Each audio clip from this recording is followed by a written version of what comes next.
heavy board. I may say that the male is entirely hostile.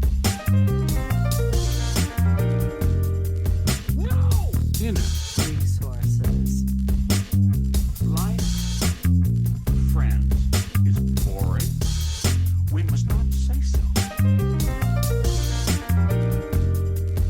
This is Andrew Whitstead, and you are listening to Heavy Board, and we're recording this on October 7th, 2025. My guest today is Dennis Brennan.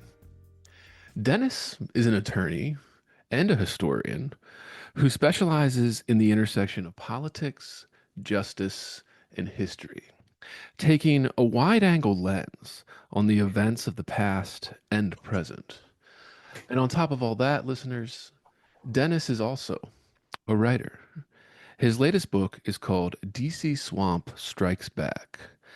The book focuses on two of history's most controversial figures, Aaron Burr and Donald Trump, exploring the similarities between the two political firebrands and following Burr's awful decline after the duel that ended Alexander Hamilton's life, and of course, Donald Trump's many indictments. And it is a pleasure to welcome him onto Heavy Board today. Dennis Brennan, welcome to Heavy Board. Well, thanks for having me, Andrew. I appreciate you taking the time out of the day to speak with me. Of course. A question we always start this with all the artists and writers, everybody that comes on here, we like to ask, what was your childhood like? Where did you grow up? What did your parents do? You know, how did these early years start to form, Dennis? Okay. That's my I grew up in Illinois in a small village just outside of Chicago called Marionette Park. It's about 2,300 residents. It's it was a good childhood though. Small village, everybody knows everybody. You wandered maybe a little bit into Chicago for baseball, football, those kind of things. Then a little bit more when you went to high school. But other than that, everything was kind of in that small little village that had like one grocery store, a couple of gas stations, and that was it. A big prairie with the baseball fields where we played Little League. My parents came from Ireland. They met here, but they're immigrants, legal immigrants, I should say, since that's very controversial now. Uh, but they met here. There were five of us. I was the second. I have an older brother and then younger siblings also. So it was a good childhood. Um, Dad worked hard for a living. We didn't have a lot of money, but people in that area really didn't. It was mostly people working as truck drivers or warehouse workers, which my dad did. And then my mom also worked at times, as we grew up, waitressing. So working class background, I'd say. Yeah. So when people say that, I'm not lying. They made me work too. I had to go to work at 15, doing jobs that I was very bad at, washing dishes and being a busboy. And eventually then I worked in a grocery store as I went to college and law school. Yeah. So that's kind of the short. I tried to keep it short, but maybe went long. No, that's fantastic. That's fantastic. Yeah. When was this? When was this? Was this the 70s, 60s? When? Yeah, I was born in the 60s. So, between the 60s and the 70s, graduated high school 79. Okay. So, Is yeah. that And I is didn't go far for college. I was, college is St. Xavier, which is like the local. I commuted and I worked. So I didn't go very far, actually. Yeah. Not the world traveler. Yeah, is there what's the dividing line there? Is that part of Illinois? Are they Cubs fans or White Sox fans? Is that the dividing line in the Generally, city? if you're on the south side, like I was, you're a Sox fan. North side is the Cub fans. But that's, anymore people have moved so much. Right. You can't buy into that anymore. Right. And we grew up down the street. There were people that were Cub fans, Right. Some of it was based on how their team was doing or whatever. And, I think over the years, I think some of the Cub fans switched to the Sox. They might have switched back by now. I don't know, Right. Yeah. depending on how they're doing. Yeah. The curse of the Bambino and are going around to everybody's teams. Uh, Right. There's always a curse. yes, yes. The next question is always, when did reading and writing come into your life? And for you, this gets a little broader. But throw history in there too. When did history, reading, writing, when did that all come into your life? Is that something that happened early, something later in life? When you were in law school, when did that come Yeah. in and become like a part of your daily existence? Reading and writing and studying history. Yeah, I think high school we read a lot, but it really didn't take place. The amount of reading you have to do in law school, Right. I think, blows everybody's mind. Even though Yeah. it's case law, it's every day you have to be prepared because they're going to call on you, and you have to know this, case or several cases for different classes. So you kind of get used to that idea, and there's no cliff notes. And if there are, it doesn't do you any good because all the law professors know the trick. So they're asking questions beyond the basics. So you have to know that. But I'd say, in college, I my major was journalism, so I was very involved in writing then. I thought that's what I was going to do, Right. really. But when I graduated from college, I think there were like two job possibilities. One was having me move to Iowa for a radio station. I think it paid $12,000, and the other one was Arkansas. I think that was a radio job too. I forget now; it's so long, and that was like 9,000. And to give you some kind of idea, I was working in a grocery store, a major chain, and I was making 14,000 working part time. Right. Well, being the financial wizard, I said that doesn't make sense. I took the LSAT test my last, in college, based on one of the professors saying, "Well, you should take this." So I did, just out of a lark, um, and I did well on it. And the day, funny thing is, the day after that, uh, the test was on a Saturday. On Sunday, I was playing football and broke my arm.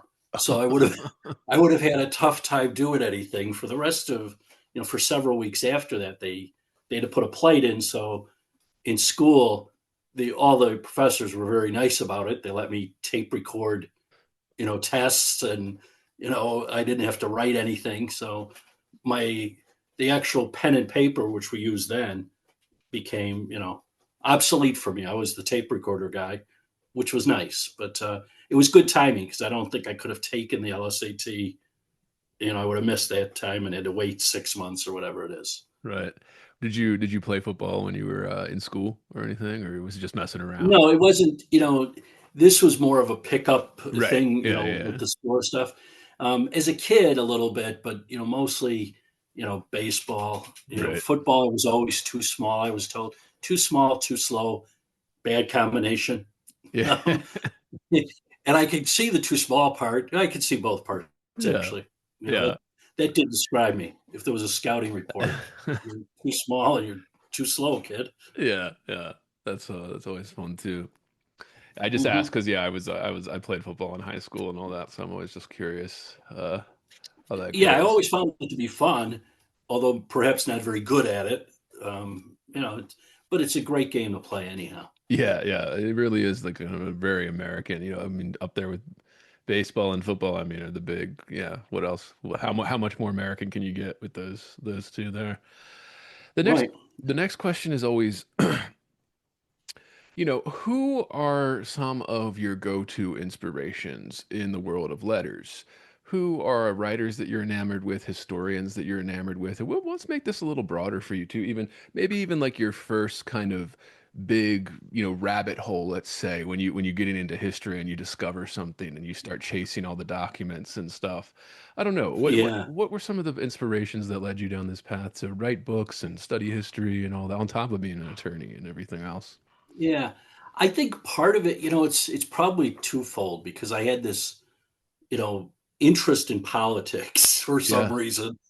And which, part of that, I told her my dad worked in a warehouse. His second after the warehouse closed, he went to work for Cook County, political job, but part of that is you're out precinct captain. And I recall, helping him with that, going door to door, which I found to be fun.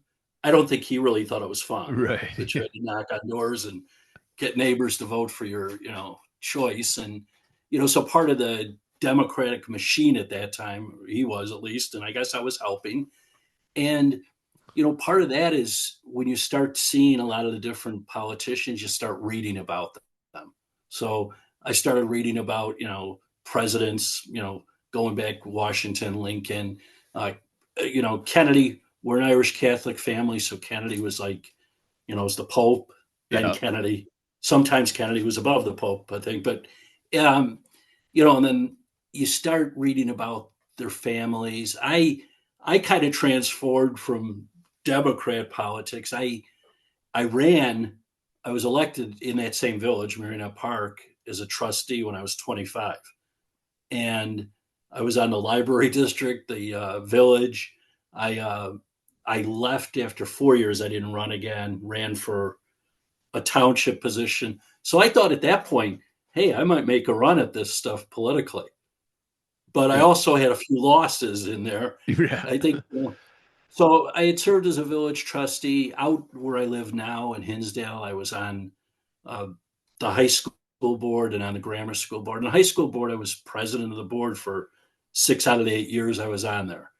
And it was interesting, but it's not really a career. You don't get paid for that. Right.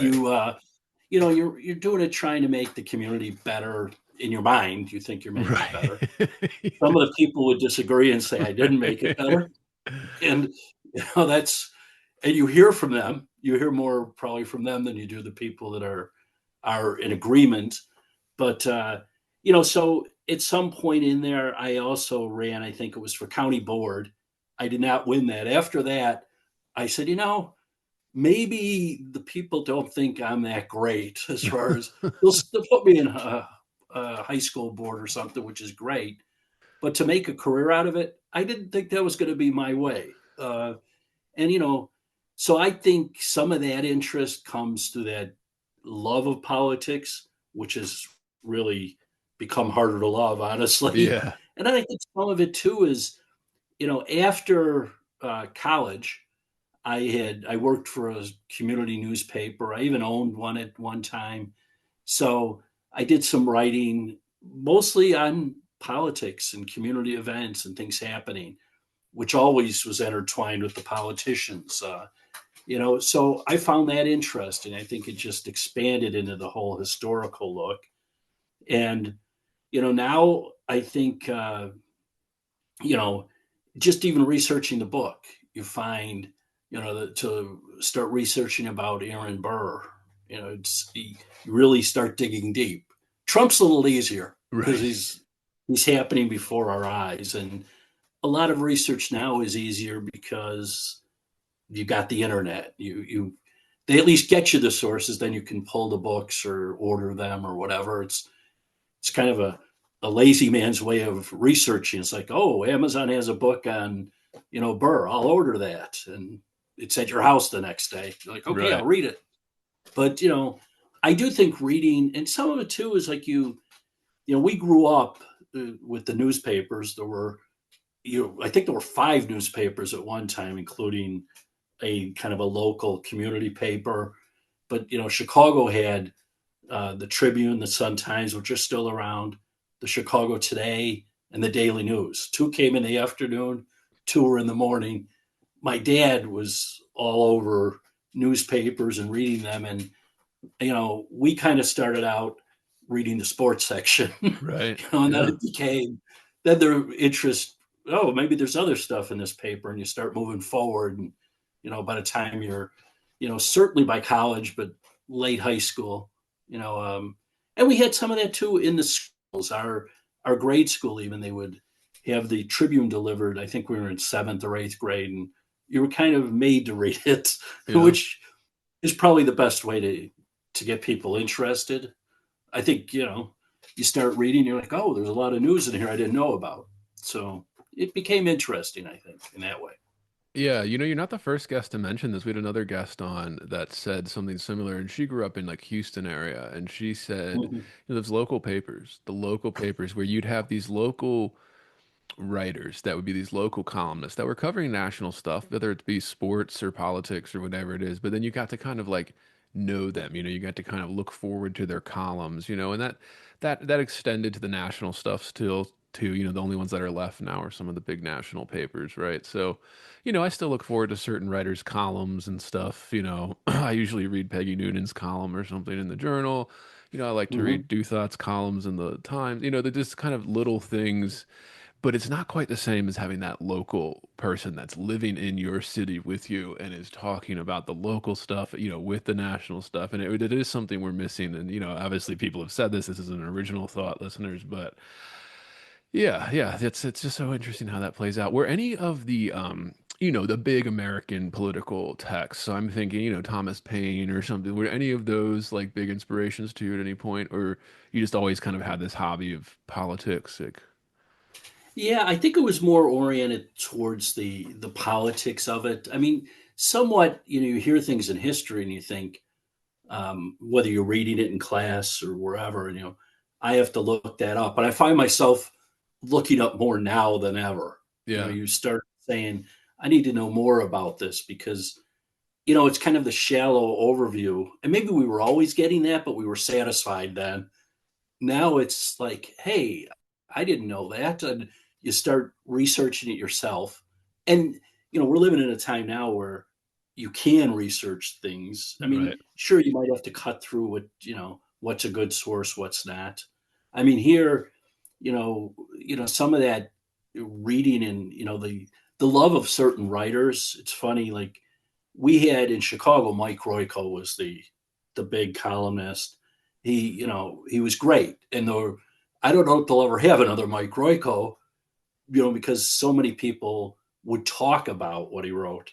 And right, even then I thought, wow, that's like I knew grown men at that time that were saying they wish they had, his ability or they had his following that, and I thought, as a student watching that, like, wow, this guy really captures, a thought that maybe a lot of people have, but he has a way of putting it into something that's either, funny, but also insightful and makes you want to, be involved.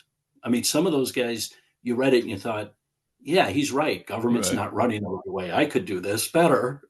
I was taking it from that end that I think I could be the politician that does it right. Now, he probably would have wrote about me too and said I did something wrong because I right, think he was one of those guys, and that's what I miss in journalism today is he hit everybody. He right, didn't, it wasn't just Mayor Daley at that time. It was, if the Republicans, he'd hit them too.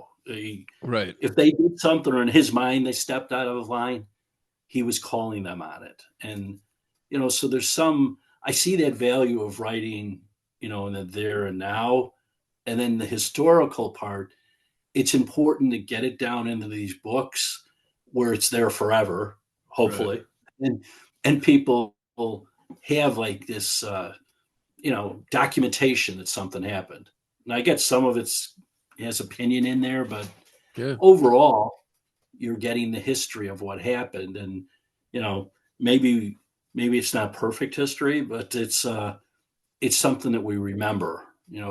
And some of those stories you hear, going back about presidents, you wonder like, is that really true? right, Like, you know, and I think some of that there's different stories told on Lincoln, on like right, slavery, and well, he was really reluctant, but in school they don't portray him as right. reluctant. He's the guy that's out there doing it. And you're like, well, it might be a little different than what happened. I'm not sure there's a harm in it, Right. Ryan. Well, I mean, that the main thing too. That's one thing, that movie Lincoln, that the Spielberg movie or whatever, where they don't show it how probably as contentious as it probably was, but I like that they did show him. He was buying votes to get that passed. Like he had to bribe people to get that passed. It was not some, oh, he had pure of heart, whatever his intentions, all that stuff. But it was this kind of, it was more of a political move than people like to admit. And talking about that stuff too, like, I think yeah, the beat reporters you were saying, these beat reporters, Mhm. where that just doesn't exist anymore. It used to be we had all you already said you had 4 or 5 local papers in a big city like Chicago, and somebody's job that would make 40K a year or something in today's dollars, probably a decent living. You just follow your local school board and you'd go to all the locals, and you were the school board Yeah. beat writer, and that's what you did. And maybe it's not what you really wanted to do, but you did that to work your way up to do some political stuff, bigger profile stuff. But that just doesn't exist anymore. And then kind of the grooming mechanism for these journalists too has kind of not exist anymore. So now Ivy League colleges are kind of doing the grooming process for who's going to get a seat on the New York Times masthead, instead of these kind of having a following build up in a big city like Chicago or DC or yeah, Philly, some of these other places to slowly build up, and then you get the job at the national paper Yeah. or magazine, and you can kind of branch out some more. But like, so that's been a problem. The bipartisan, and we're going to get into all this too. Everybody's hungry for a bipartisan take on things because it's so rare. It's so rare now. It's so rare to have people literally sit back and just, okay, everybody's playing for their team. Everybody's playing red or blue. So you do have to be more wary of it. My introduction to politics as a young man was in college with that. And I was never somebody who was very into it. But, Christopher Hitchens was a big, big influence on me. And it kind of, you know, he was very good at debate and all that, obviously, and he loved the theater of debate and was very good at playing that up. But like, some of his writings too were just kind of like he was willing to make some arguments, particularly towards the end of his life there during the Iraq War. He was willing to take some heat for making an argument that would people didn't like him. His side or his political side did not like it when he was writing about those types of things. And yeah, yeah, that's. I mean, we'll get into that as it comes up. We don't have to with the Iraq War stuff, but yeah, I know that was Yeah. his big break from he was always kind of this socialist on the left, and then the Iraq War thing happened, and he kind of broke from that and was writing all these pieces, articles and arguments, and quite good and convincing. Frankly, I've gone back and read them since, 20 years after the fact, and the guy wasn't playing around. They're solid arguments for what he was arguing for, and yeah, it was just interesting how that plays out. As you age, as you grow, as you mature, your politics change, your priorities Yeah. change. All these things. Yeah. So yeah, I wanted to get into that. So like this kind of let's get into the books here and kind of the paths you've drawn for readers here to follow through the book. I said, let's start with Burr. I think Yeah. most listeners probably don't know that much about Burr besides, yeah, the kind of duel thing. Give listeners kind of the overview of how Burr's, brand of politics got him into the history books. And we can go, Yeah. as detailed as you want on this. Yeah, please. Yeah. I mean, I think just the overview first, it's like Burr wasn't really aligned with anybody. He was, for lack of a better term, I guess, independent. They weren't sure where he was going to go. What party is he going to be with? And, he impressed some people with his speaking ability. He was an attorney. He was, in the legislature, and he made a big speech on the Jay Treaty, and people were like, wait a minute, this guy could be something. We could make him, part of our party, Right. and which appealed, to some of the Jefferson people. But Burr, not, at that time, anybody in politics, you didn't have, the Bill Clinton story, the poor kid from Right. Little Rock.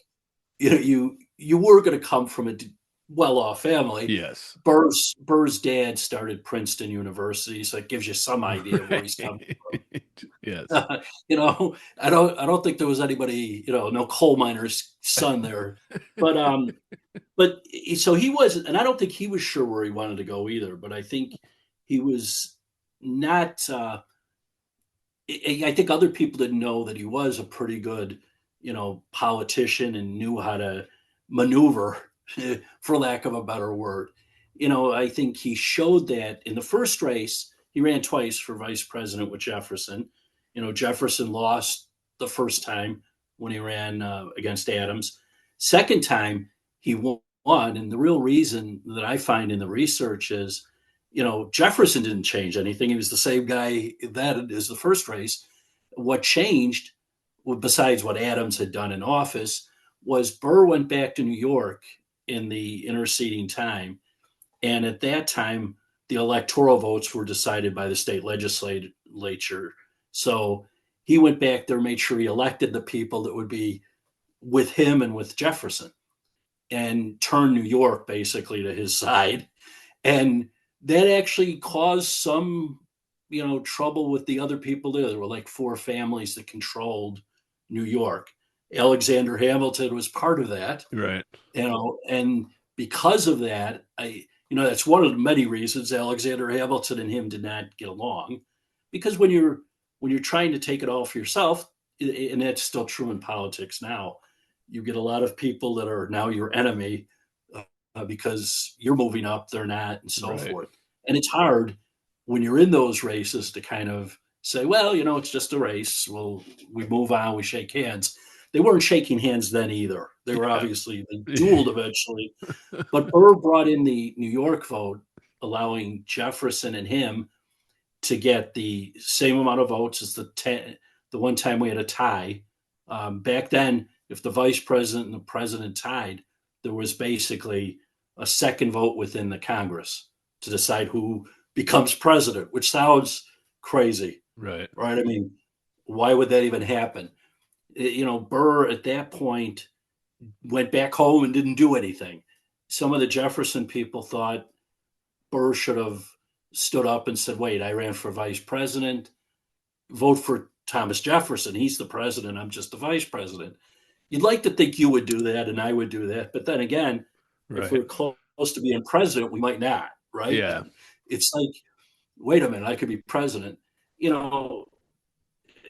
Burr didn't lift any fingers to do that. He also didn't make any deals to, cut a deal for himself.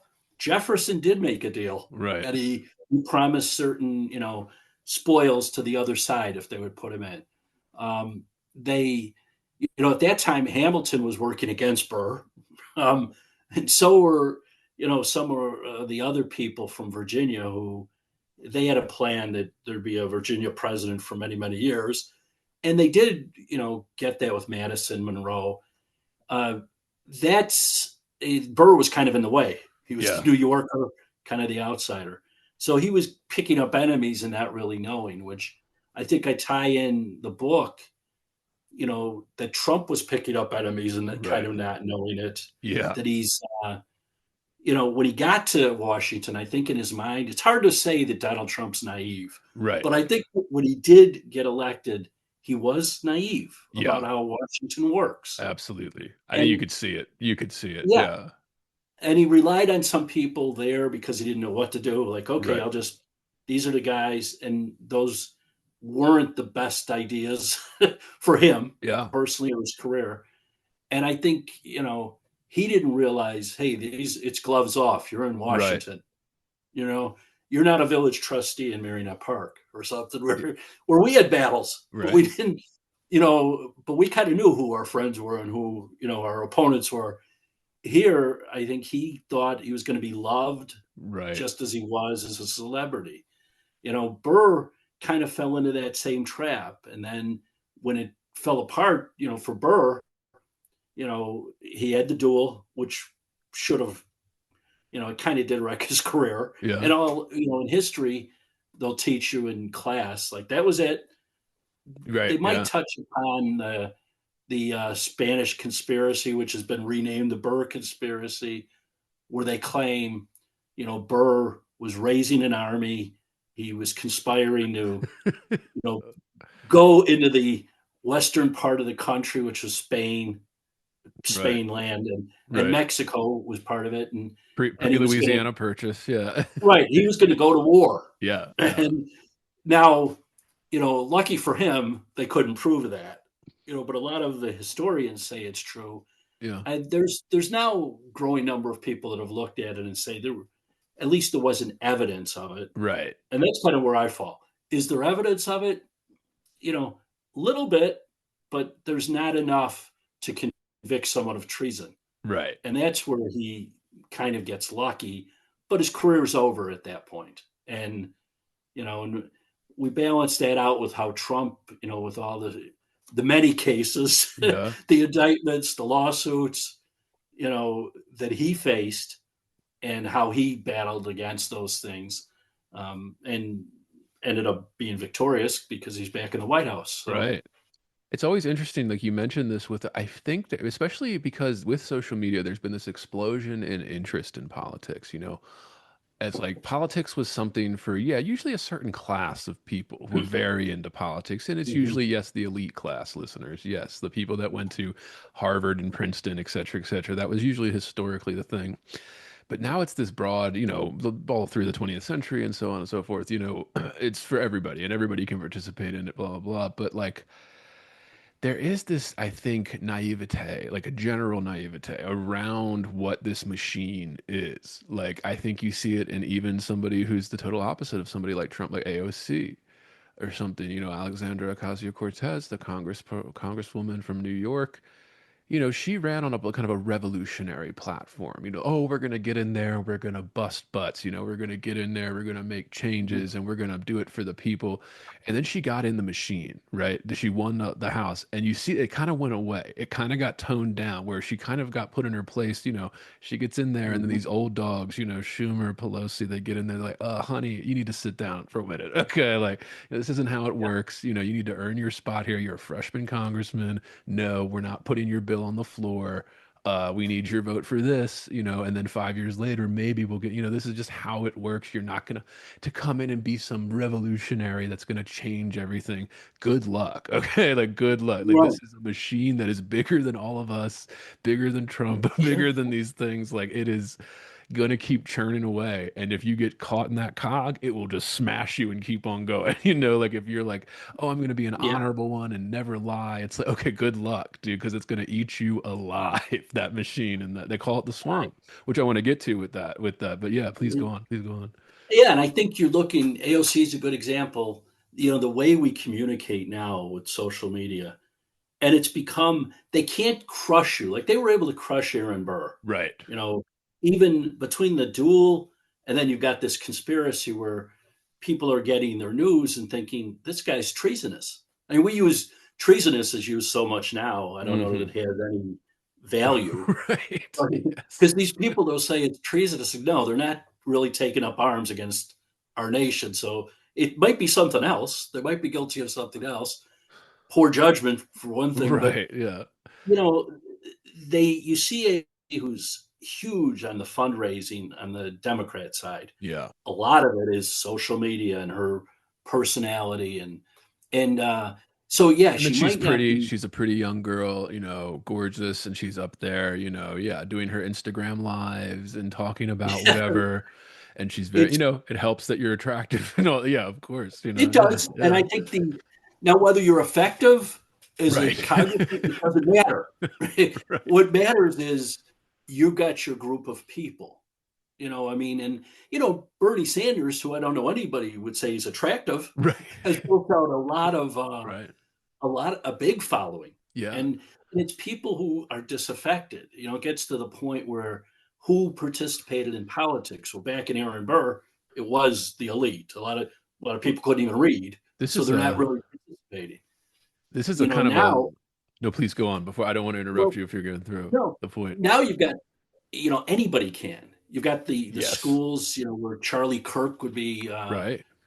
at the schools trying to raise interest, and I think by and large did raise interest. I think Bernie back in 2015, Bernie Sanders raised a lot of interest among young Yeah. people, and AOC I think has too. Oh yeah. Um, and we always add, it's funny because as voters generally, I think we are always saying we want someone new, someone who's not Right. part of all this. And then when we do get those people, whether it's Trump or Right. whether it's Bernie Sanders or it's like or AOC, we're like, well, I didn't mean that.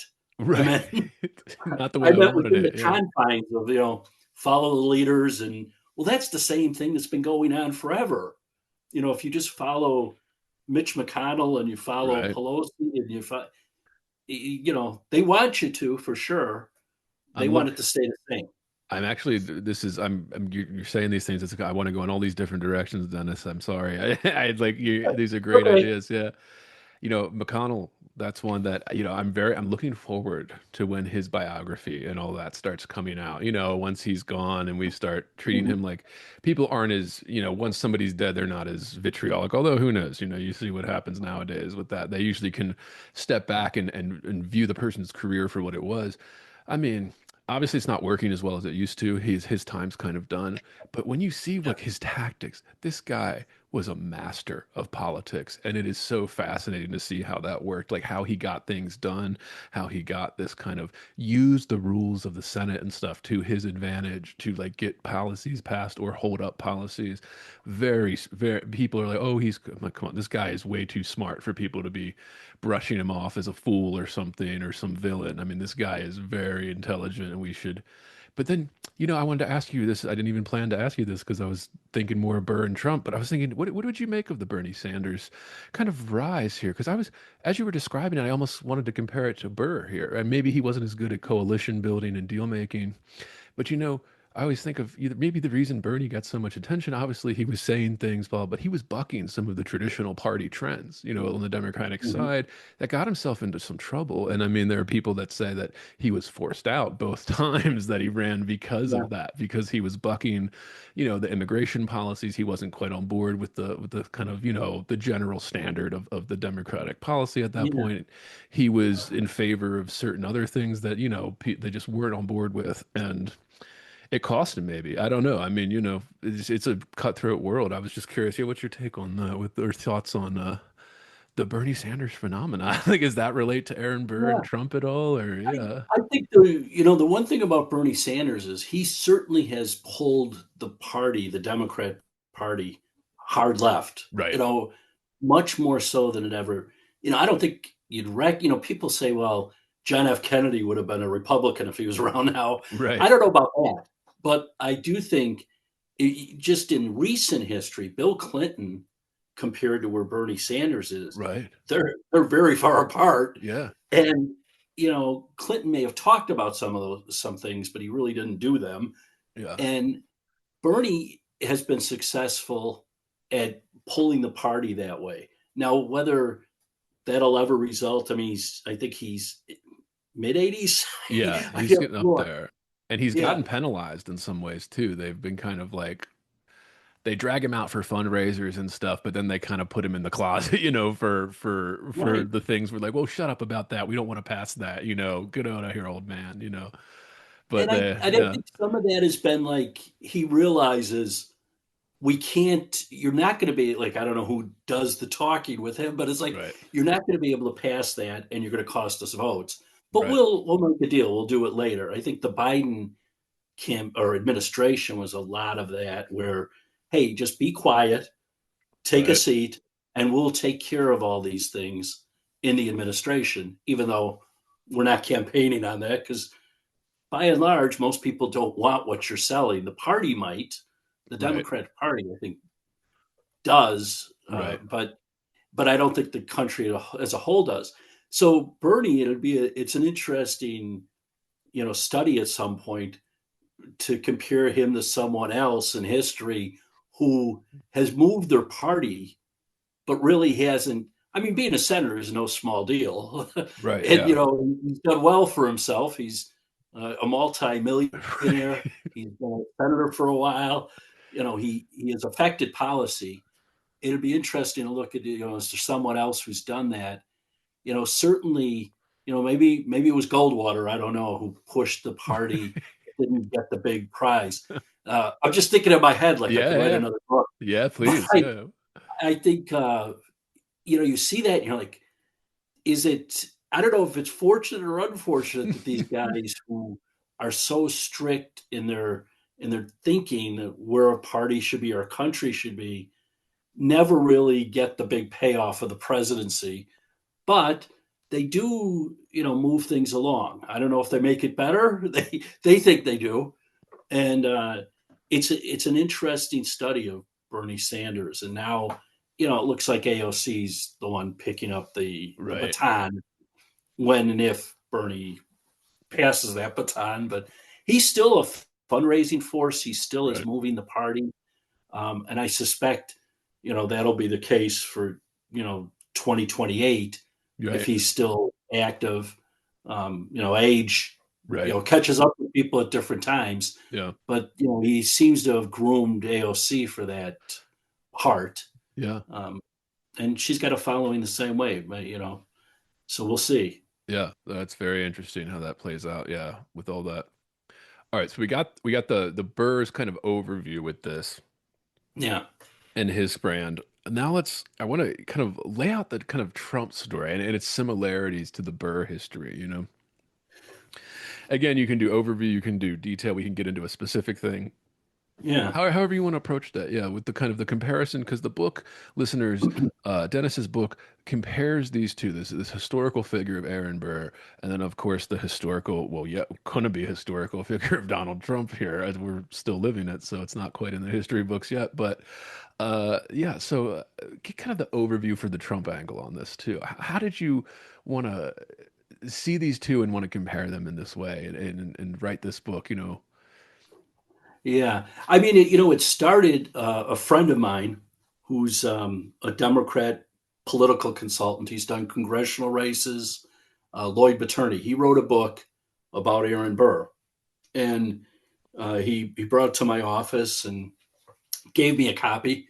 And I'm like, okay. And he said, hey, I read it. He came back about 3 weeks later. It was an interesting book. I learned a lot about Aaron Burr, and it started piquing my interest to look into more books about Aaron Burr, as sometimes happens, because you start seeing things that you didn't know about. But the thing that kept striking in my head was what Burr went through. It was the constant battles. Like, they tried him for treason in Missouri. It's dismissed. They drag him across the country to try him in Washington. It's like, wait a minute, this is sounding familiar. Right. Like Trump has these cases everywhere. So when Lloyd came back to the office, he said, we had a little sit down, and he said, "What do you think?" And I'm like, well written. He's a good writer, no doubt. But I think you missed the story. And because he's a Democrat consultant, Right. he wasn't going to buy what I was saying. But I said, what they did to Burr is the same thing they're doing to Trump. And he looked at me like, a lot of Republicans look at AOC or something. Right. Like, Yeah. Like, get out of here. right. But I said, well, if you're not going to fix that with like a follow up, I'm going to write a book. And I started doing the research on Burr, and some of the stuff he was saying, he was sure Burr was innocent of treason. I'm not as sure, but I think there's not the evidence to convict, and maybe that's the lawyer part where you Right. say, you have to. And I've thought this was Trump too with his cases. You might have something, Right. but do you have enough to convict him for this? And are you actually following? Are you going for justice when you file all these cases across the Right. country, and you start saying, well, like I've had people say to me, well, it's wrong he has documents. Well, he's not the first guy, and Right. I would also note that we classify too many documents Right. as a country. Everything I think is stamped classified, Right. so you can't pass it out to the people. We don't get to know anything. It's the deep state keeping everything to themselves. And then you find out years later, they were doing what? Right. You're like, I didn't know that. Well, Yeah. yeah, because they classified it and didn't release it for 30 years, and now you don't really care. But I think with Trump, the cases were the big thing. There's you start with the fights when he got into Washington, as we mentioned earlier, that I don't think he was prepared, Yeah. and maybe that's part of never serving as a senator Yeah. or even a governor. It's Those that have been in politics, even if you're at a lower level, you realize the people making laws with you and working with you aren't necessarily your friends. right. Your friends are when you go home. Right. That's your friends. You might, and the old quote about get a dog if you want a friend in Washington. Yeah, Trump didn't realize that. I mean, which is amazing because he does seem to realize an awful lot that other people don't get. Right. But I And then think when he Go ahead.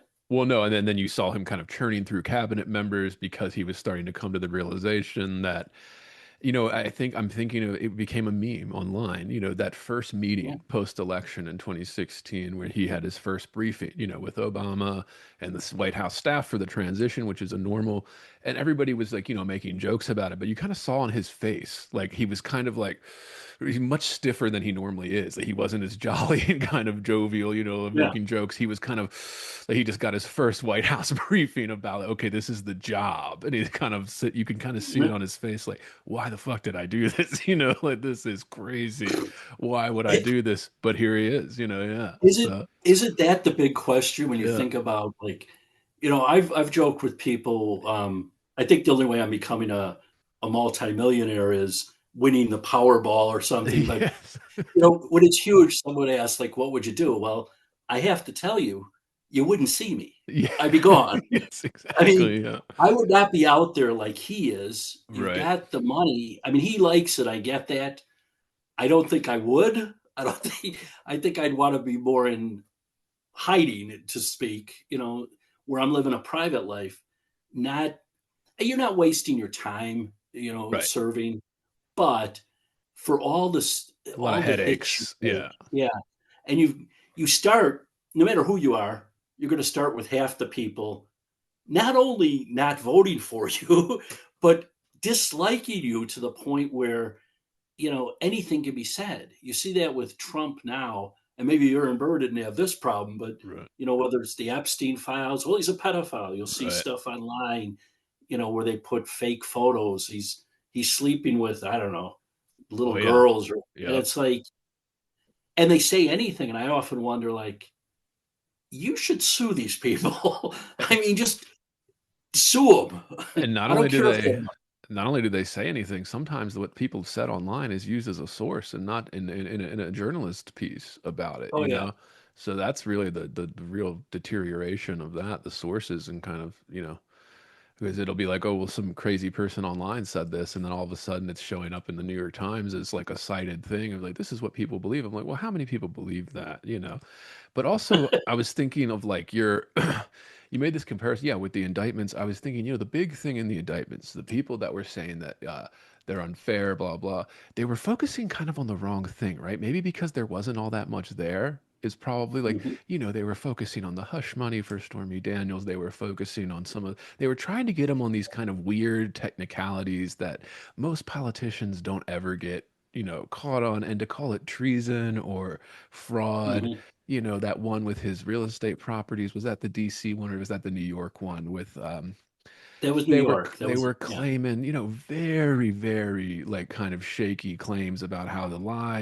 about the value of the property. So, well, he wasn't, and when you look into it, it's like, well, he wasn't really doing anything that most people don't do already when they're talking about selling real estate, like it's like, is that illegal? Is that illegal enough to try to convict a former president? Well, right, James, and yeah, you're hitting on a major point. Like, it's a former president, which, right, this idea, like, well, the law applies to everyone. Yes, but at the same time, we also have, a country to protect. We don't go charging our former presidents, right, because everybody would do that, because it goes back and forth. A Democrat's in there, then a right, Republican. You might get a couple terms. You might even get, you had Reagan Bush for 12 years, but then it switches back. You get right. Clinton for 8 years. So with that in mind, do you want to be the guy charging the other party, because they're going to come after you?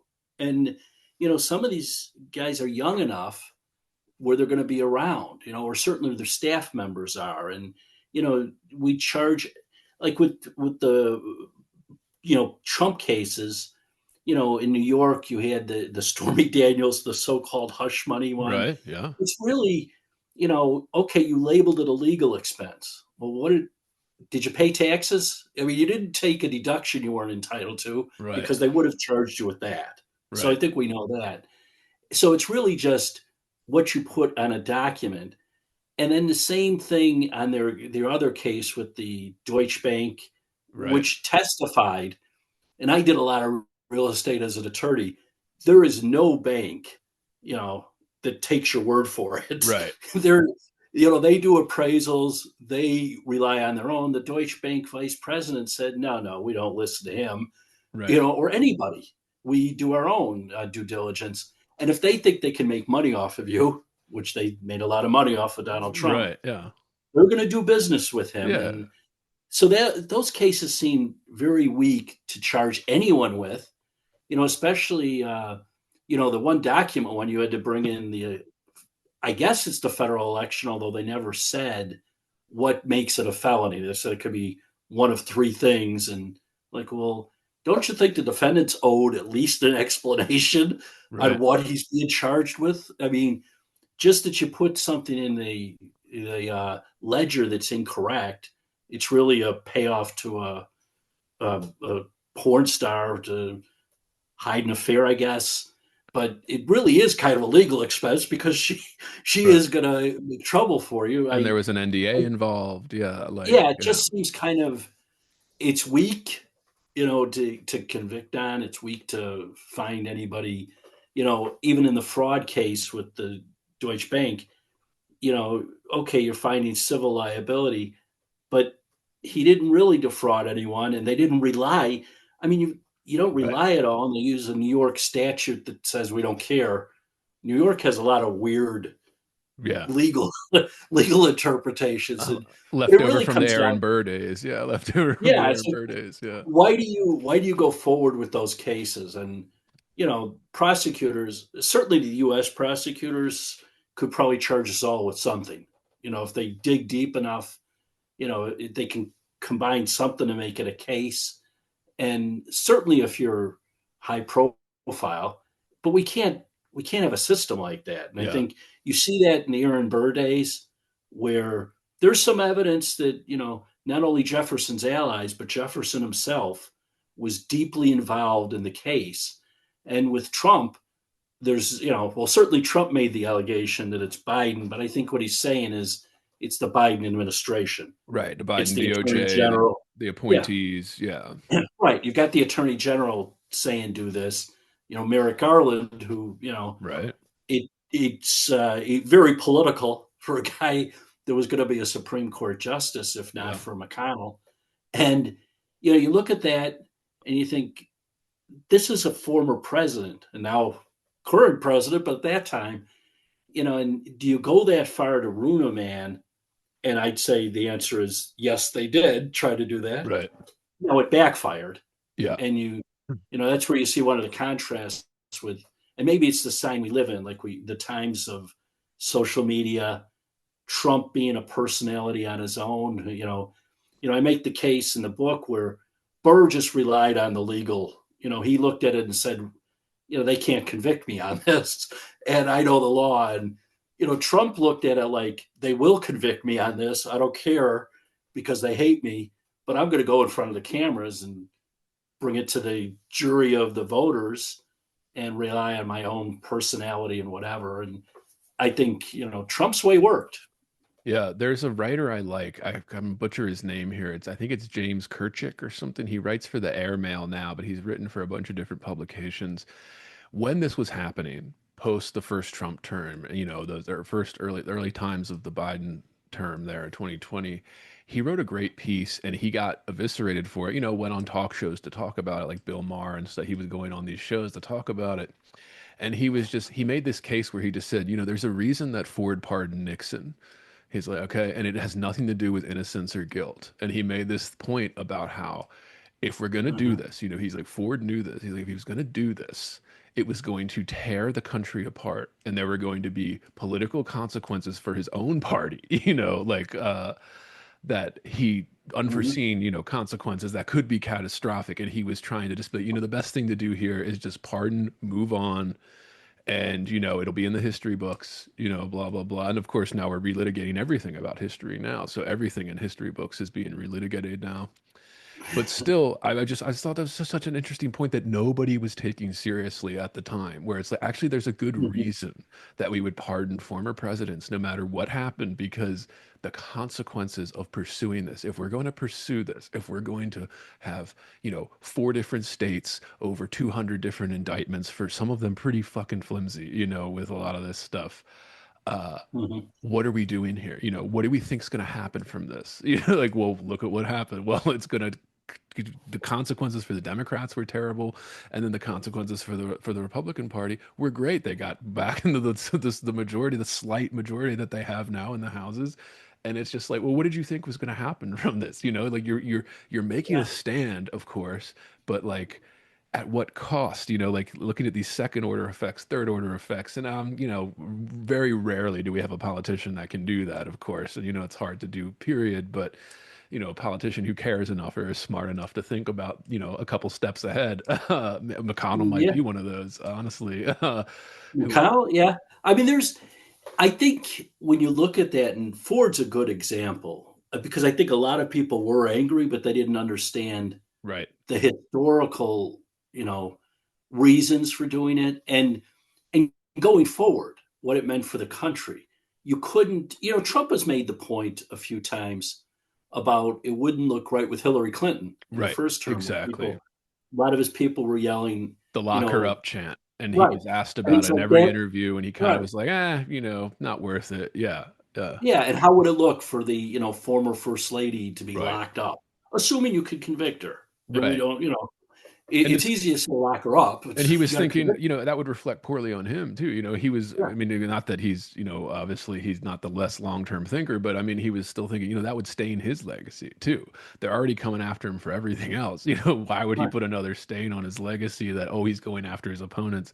Well, turns out, whatever, Yeah. that kind of got turned on him, but still, yeah. It gives them an excuse though, like it's, well, Right. you did the same thing. And I think, you see that now with some of Yeah. the, James Comey, for instance, where people, on the Comey side, whatever that is, I'm not sure he's loved by anybody, but, 'cause the Democrats were mad at him too at some point. But, this idea Trump's coming after his enemies. And you're looking at it like, well, you kind of lost the ability to argue this when you filed 4 cases against Trump himself. And then, some of those civil cases, were those coordinated? I think they were. They were talking, Yeah. the attorneys on CNN for how long about suing him, and which is it's a problem if you go down that road. I think it worked out somewhat for Trump. I wouldn't want to go through those times in court, but he overcame that and was able to win. It's interesting. I don't. He just had the personality, and I think the Right. social media where you can bring it to the people directly. In Aaron Burr's time, you couldn't really do that. Right. By the time they get the news in their little pamphlet, it's 6 months later. We already thought you were killed for treason. What happened? So, and there you don't have that immediate interest. Right. I'm going to credit CNN for the 24/7, although I'm not sure they're still good with that. But at one time, that's who we went to, right? If Yeah. anything happened, you turned on CNN. You didn't go to your local stations. Now, obviously, cable, you've got MSNBC and Fox and News Nation and all these Right. other ones. But at one point, it was if you wanted news, you went to CNN. And That's changed. yeah, a lot of those networks, they do basically party work. They do party work for the party that they, favor here over there. Everyone wants an impartial news source. It's like, you don't really want an impartial news source. You want, the one that reaffirms and does party work for the one that, you agree with here. And that's people say it's one of the problems. But, I was thinking of, I'm a fan of the journalist, Matt Taibbi, Oh and, yeah, yeah. when he was testifying before Congress here over the Twitter files, which was, listeners that don't know, I think most are probably familiar with this, with just an overview, um, where it came out after Elon Musk bought Twitter, he called a few journalists in. One of them was Matt Taibbi, and he started giving them the correspondence history between basically the higher ups at Twitter, this company, social media company, and the Biden administration. Zuckerberg has gone on Rogan several times now, the biggest podcast in the world, and has said similar things that Facebook and Meta were getting these kind of same type of exchanges where it started to become very threatening eventually, threatening them with regulation. But I remember he was testifying, and Matt Taibbi was in the Congress, and they were asking him about indictments over this. And he just said at one point, kind of rolling his eyes, he's just like, indictments aren't charges. Okay. He's like, indictments are speculative things. He's like, they're not a guarantee that somebody's charged or guilty, about this. And if you're going to treat Yeah. indictments as evidence of guilt, well, then we're throwing out a huge principle of America, which is, innocent until proven guilty. It's harder in practice in reality than it is in, theory, of course. But, I mean, this is way out of left field. But even Charlie Manson was saying shit like this, when he's like, you had my face on the cover of Time magazine. I was guilty before the trial even started, and it's kind of true, right? Everybody kind of Right. already had their ideas of whatever, we don't need to defend that guy. But like, for No. politicians, it's a little, yeah, I don't, it's Yeah. just insane where we are. Where do you get a fair trial? When it's hard now, I think, very difficult, especially for politicians. Yeah. I mean, we've had our share here in Illinois, for sure. I don't know if we lead the league, but we've got to be in the top three.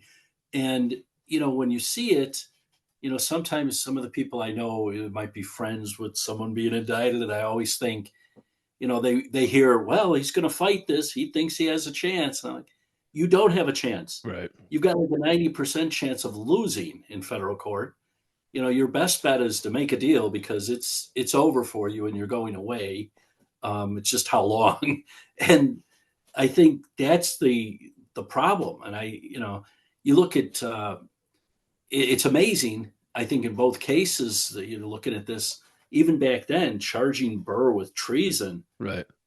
There might have been another charge at the time, but there certainly wasn't. It wasn't treason. Right. And you can't get if you don't have the elements of treason, my advice would be do not charge the guy. Right.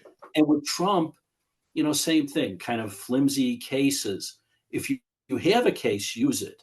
That said, when he said he was going to run and, the primaries were starting, you had some interest there. I thought they're probably going to be successful in stopping him, that Right. it is going to work.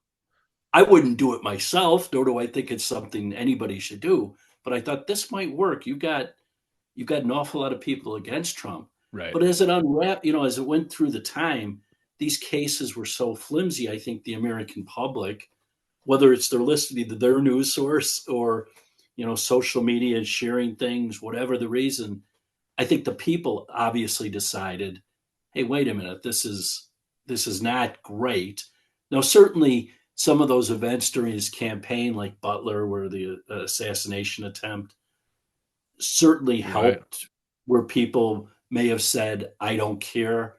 I don't know. I think it was Musk who said, once he saw that, or maybe it was Zuckerberg, one of them said, once they saw that, they were on board. That, so maybe it didn't matter how the cases were going. It more was about, wait a minute, this guy is either nuts or he really is fighting for us, and I want to be part of it.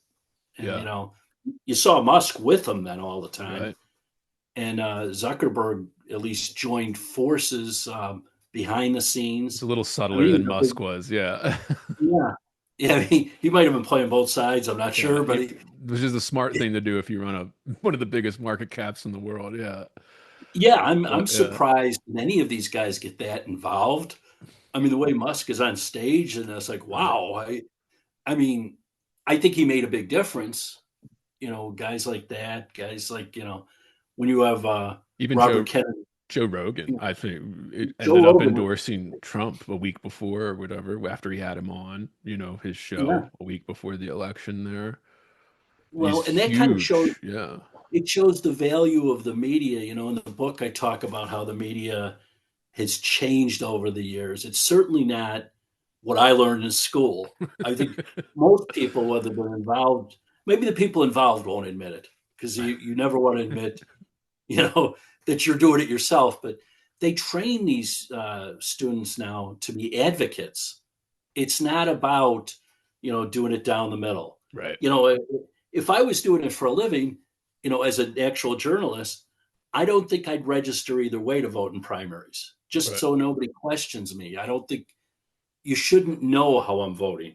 Maybe I'd be the Johnny Carson of journalists, but I I would want to play it down the middle so people go, yeah, that guy doesn't have a bias. If they know that you're, out there as a, journalist and you're pushing to one side, it takes away from your voice. Yeah. I think, you see now so many other sources have popped up. We had those, five newspapers, the four majors, and then the, more of a suburban paper when I was growing up that we talked about. Now we're down to two really, and they're not very good. Right. and you can tell what side they're on, which is bad. Right. And but what makes up for that is you have a lot of podcasters. You have, other, networks. You don't have to rely. If you don't like CNN, you can turn on Fox. If you don't Right. like Fox, now I'm not sure. I wish there was something, and I think CNN probably should have been the one to do it, where you have both sides. Right. Where I always thought, like on Fox, the best show they used to have, I thought, was when it was Hannity and Combs. They had the conservative and the liberal, and they kind of battled it out on issues. So that was before my You know, time. Yeah. Yeah. That's it how long was ago. it Yeah. was a good show. Then Combs left, I think, to do a radio show or something, and then it's the Hannity show instead. So you don't get that pushback. And CNN had different Right. crossfire and all these things. Some of that gets out of hand. I get it. Yeah. They're using talking points from the NRC, the DNC, or RNC, and like to avoid that. But it would be better for the viewers to at least have different views in there, and I think they'd learn more. But maybe the viewers don't want that. To your I point, was going to say the days of William F. Buckley are. If you're hearing this, it's because you are listening to the free public feed of Heavy Board. To get complete, uncensored, uninterrupted, full access to this podcast, become a subscriber at patreon.com/heavyboard. That's right, Heavy Board is made possible by subscribers like you. For less than 1 cup of coffee per month, you will receive private access to uncensored, full-length episodes, Jerk Shop, heavy bonus content, subscribers-only AMA episodes, bonus extended interviews, and more. Come join the conversation today at patreon.com/heavyboard. Debating on TV are gone. Yeah, the days of the right? conservative versus liberal every week on TV that everybody was tuning into and was interested in, and those are long gone. Yeah, those the Do firing you line. remember the McLaughlin report? No, The, no. he would have like John McLaughlin would have I'd say five, maybe four or five guests on. Clarence Page was there. He had different. He'd have a couple conservatives. Mort Kondracki was one of them. So major, writers usually, and they would kind of debate the issues. You got both viewpoints. In the end, McLaughlin would say wrong. He would kind of decide, but really the viewers were deciding. Right. What do you think, Eleanor? And then he'd say wrong, and you're like, okay, that's. I don't know if you're right or wrong. There, you think it's wrong, but it was good TV. I was even, just my YouTube algorithm just a week or two ago, it got suggested to me and I watched the whole, 30-minute segment. It was the Dick Cavett show. Oh, And he had Gore Vidal versus Norman Mailer basically on there talking about, this was after Norman Mailer's kind of book on, anti-feminist kind of book that came out. And, I was just thinking, I was like, can you imagine Jimmy Fallon like having those like two giants on to debate something? Like, you imagine that? Like, no, it doesn't happen. Like that doesn't happen anymore. Where these guys are going at it back and forth. And it's actually quite entertaining. They were both funny guys. They're both making jokes at the other's expense or whatever. hmm It was just, yeah, we're in a different time here. So that, I mean, talking about the media, that gets me to this other question I have here. It's just like, the media attacks, I wanted to ask you, and this is just opinion, but how much would you say the media influences public opinion? Because this is always the debate right now, right? Like, how much does the media matter? How much do, quote unquote, influencers matter now in the social media age? And you were talking about how the media was very important. It's in your book, between the Burr and the Trump kind of indictments as they were put on trial here for treason and other various things. I don't know. I mean, how important is media in this regard?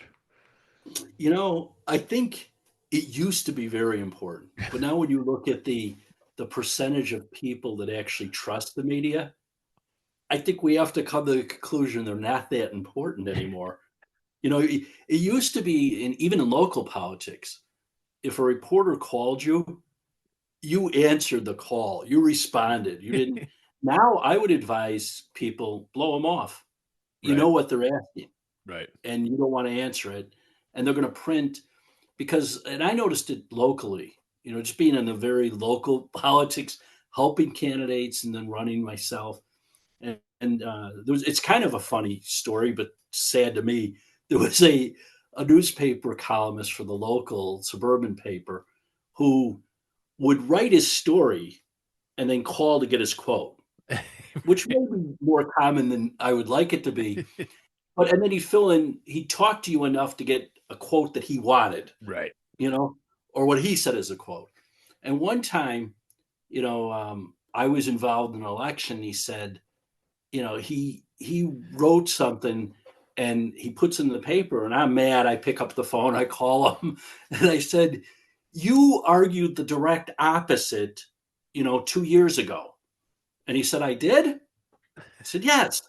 He goes, "Well, I wish I could check that, but our system here, it's hard to do that." I'm like, "Don't worry, I have it."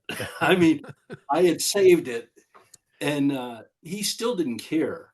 He wasn't going to retract it. Right. It didn't matter because it was for in the case that involved me, it was more he was trying to help someone else. In the other one, it was helping his guy. It's like so you're changing your opinion, based on who the person is, Right. and that's the sad part about it. I think the funny part is he couldn't retrieve it. He was like, Right. "How can you not retrieve your own stuff or save it somewhere?" I thought I lost a lot of faith in that guy, Yeah. but yeah, and it's a problem when you look at the media. I mean, there's probably some influence, but you're like you said, you're going to your source. Right. If I know people that used to be big New York Times readers, and as Yeah. time has gone on, they've gone away from it I'm one of because them. Yeah.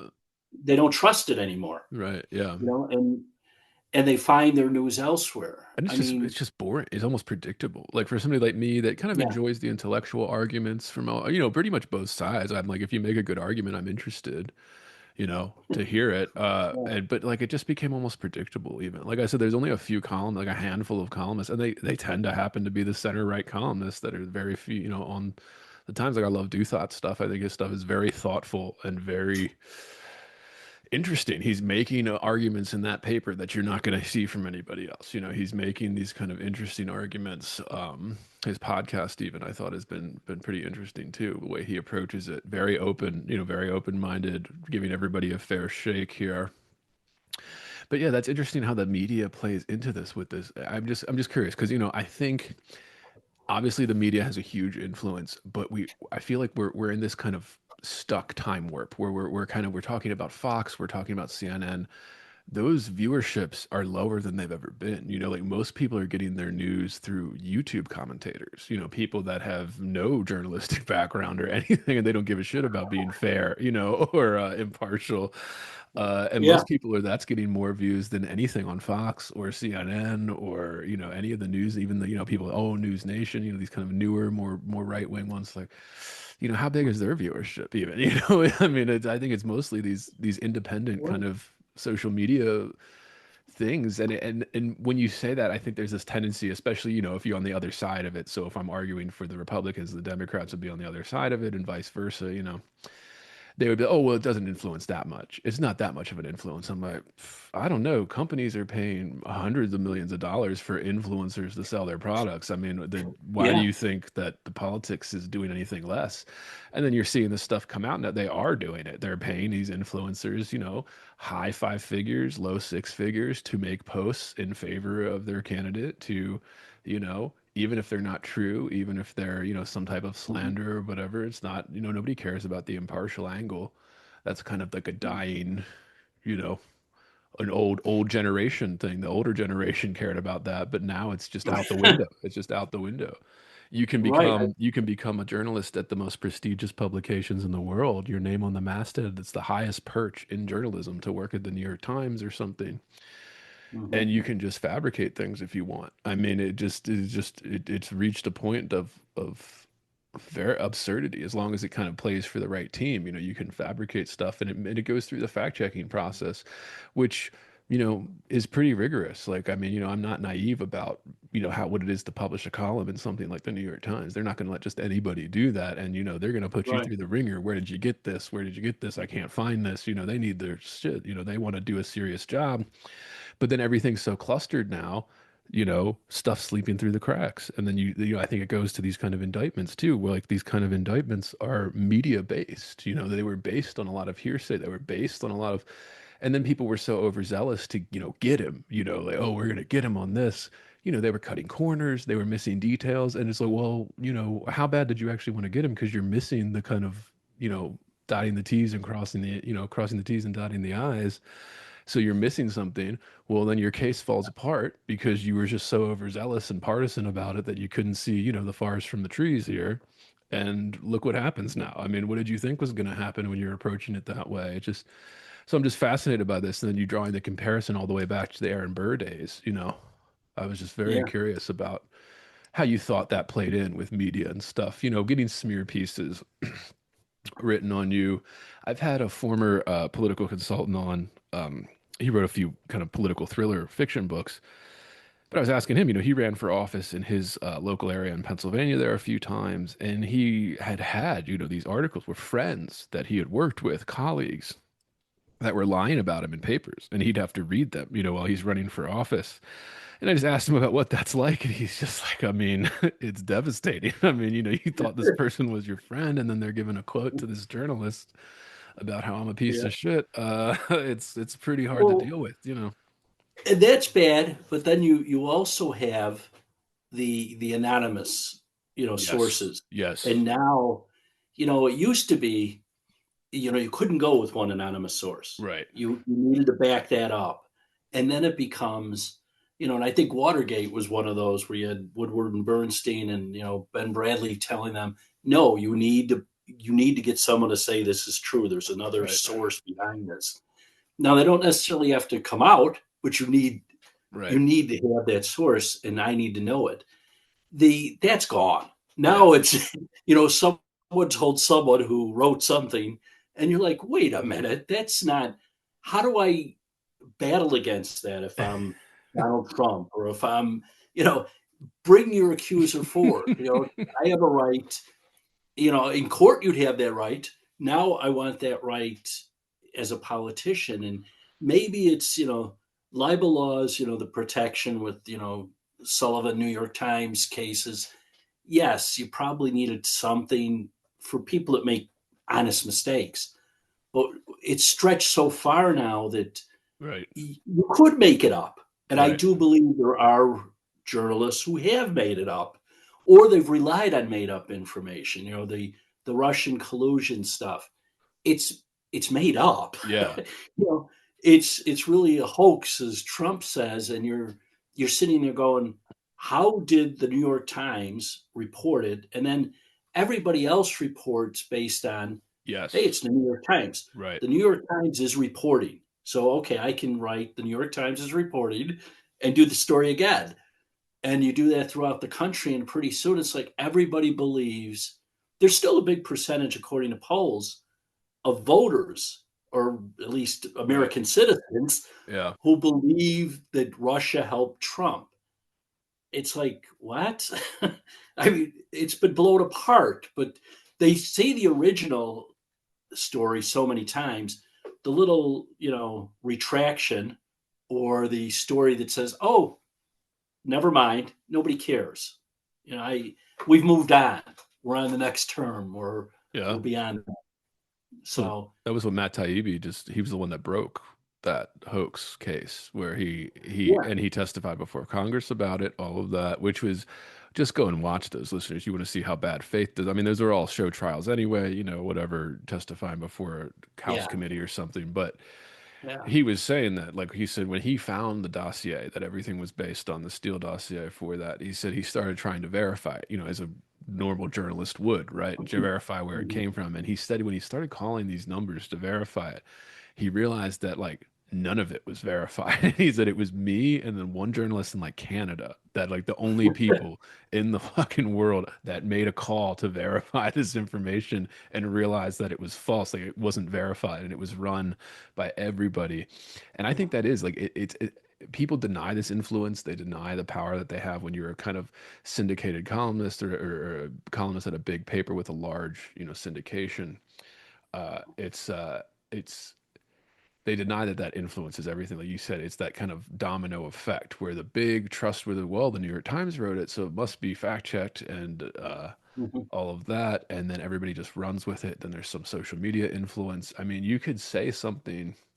You see it whenever there's a scandal or an assassination attempt or something. There's a bunch of stuff that just is made up and just starts going over the waves of social media Oh yeah, for miles and miles and miles all over the world. And then when the time the retraction or the correction comes in, it's never going to reach that. It's going to be a fraction of what the big reach was for, the lie. And that's a yeah, problem, obviously. But somebody like Trump has interestingly kind of uses that to his advantage in a certain way, where he kind of understands the social media stuff more than a lot of other politicians do, which is just interesting how because he's getting all this press that's obviously negative for the most part, and somehow manages to spin it on his stuff, somehow manages yeah. to use that negative press to his advantage. And it's kind of like one of his major skill that most politicians don't have, is this guy is literally, they call him Teflon Don. Like it literally nothing. He just moves on and spins the media and keeps on,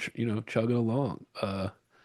Well, I think, part of that too is I think he realizes in this term, and maybe he picked it Right. up at the end of last term, that they're not your friend Right. and they're not there to help you. They're there to take you down, which I don't know. I think journalism in some ways with Watergate, a lot of people were entering journalism maybe for the wrong reason. Right. You no longer had the gumshoe guys with the hats and the pencil in their ears Right. and the notebook.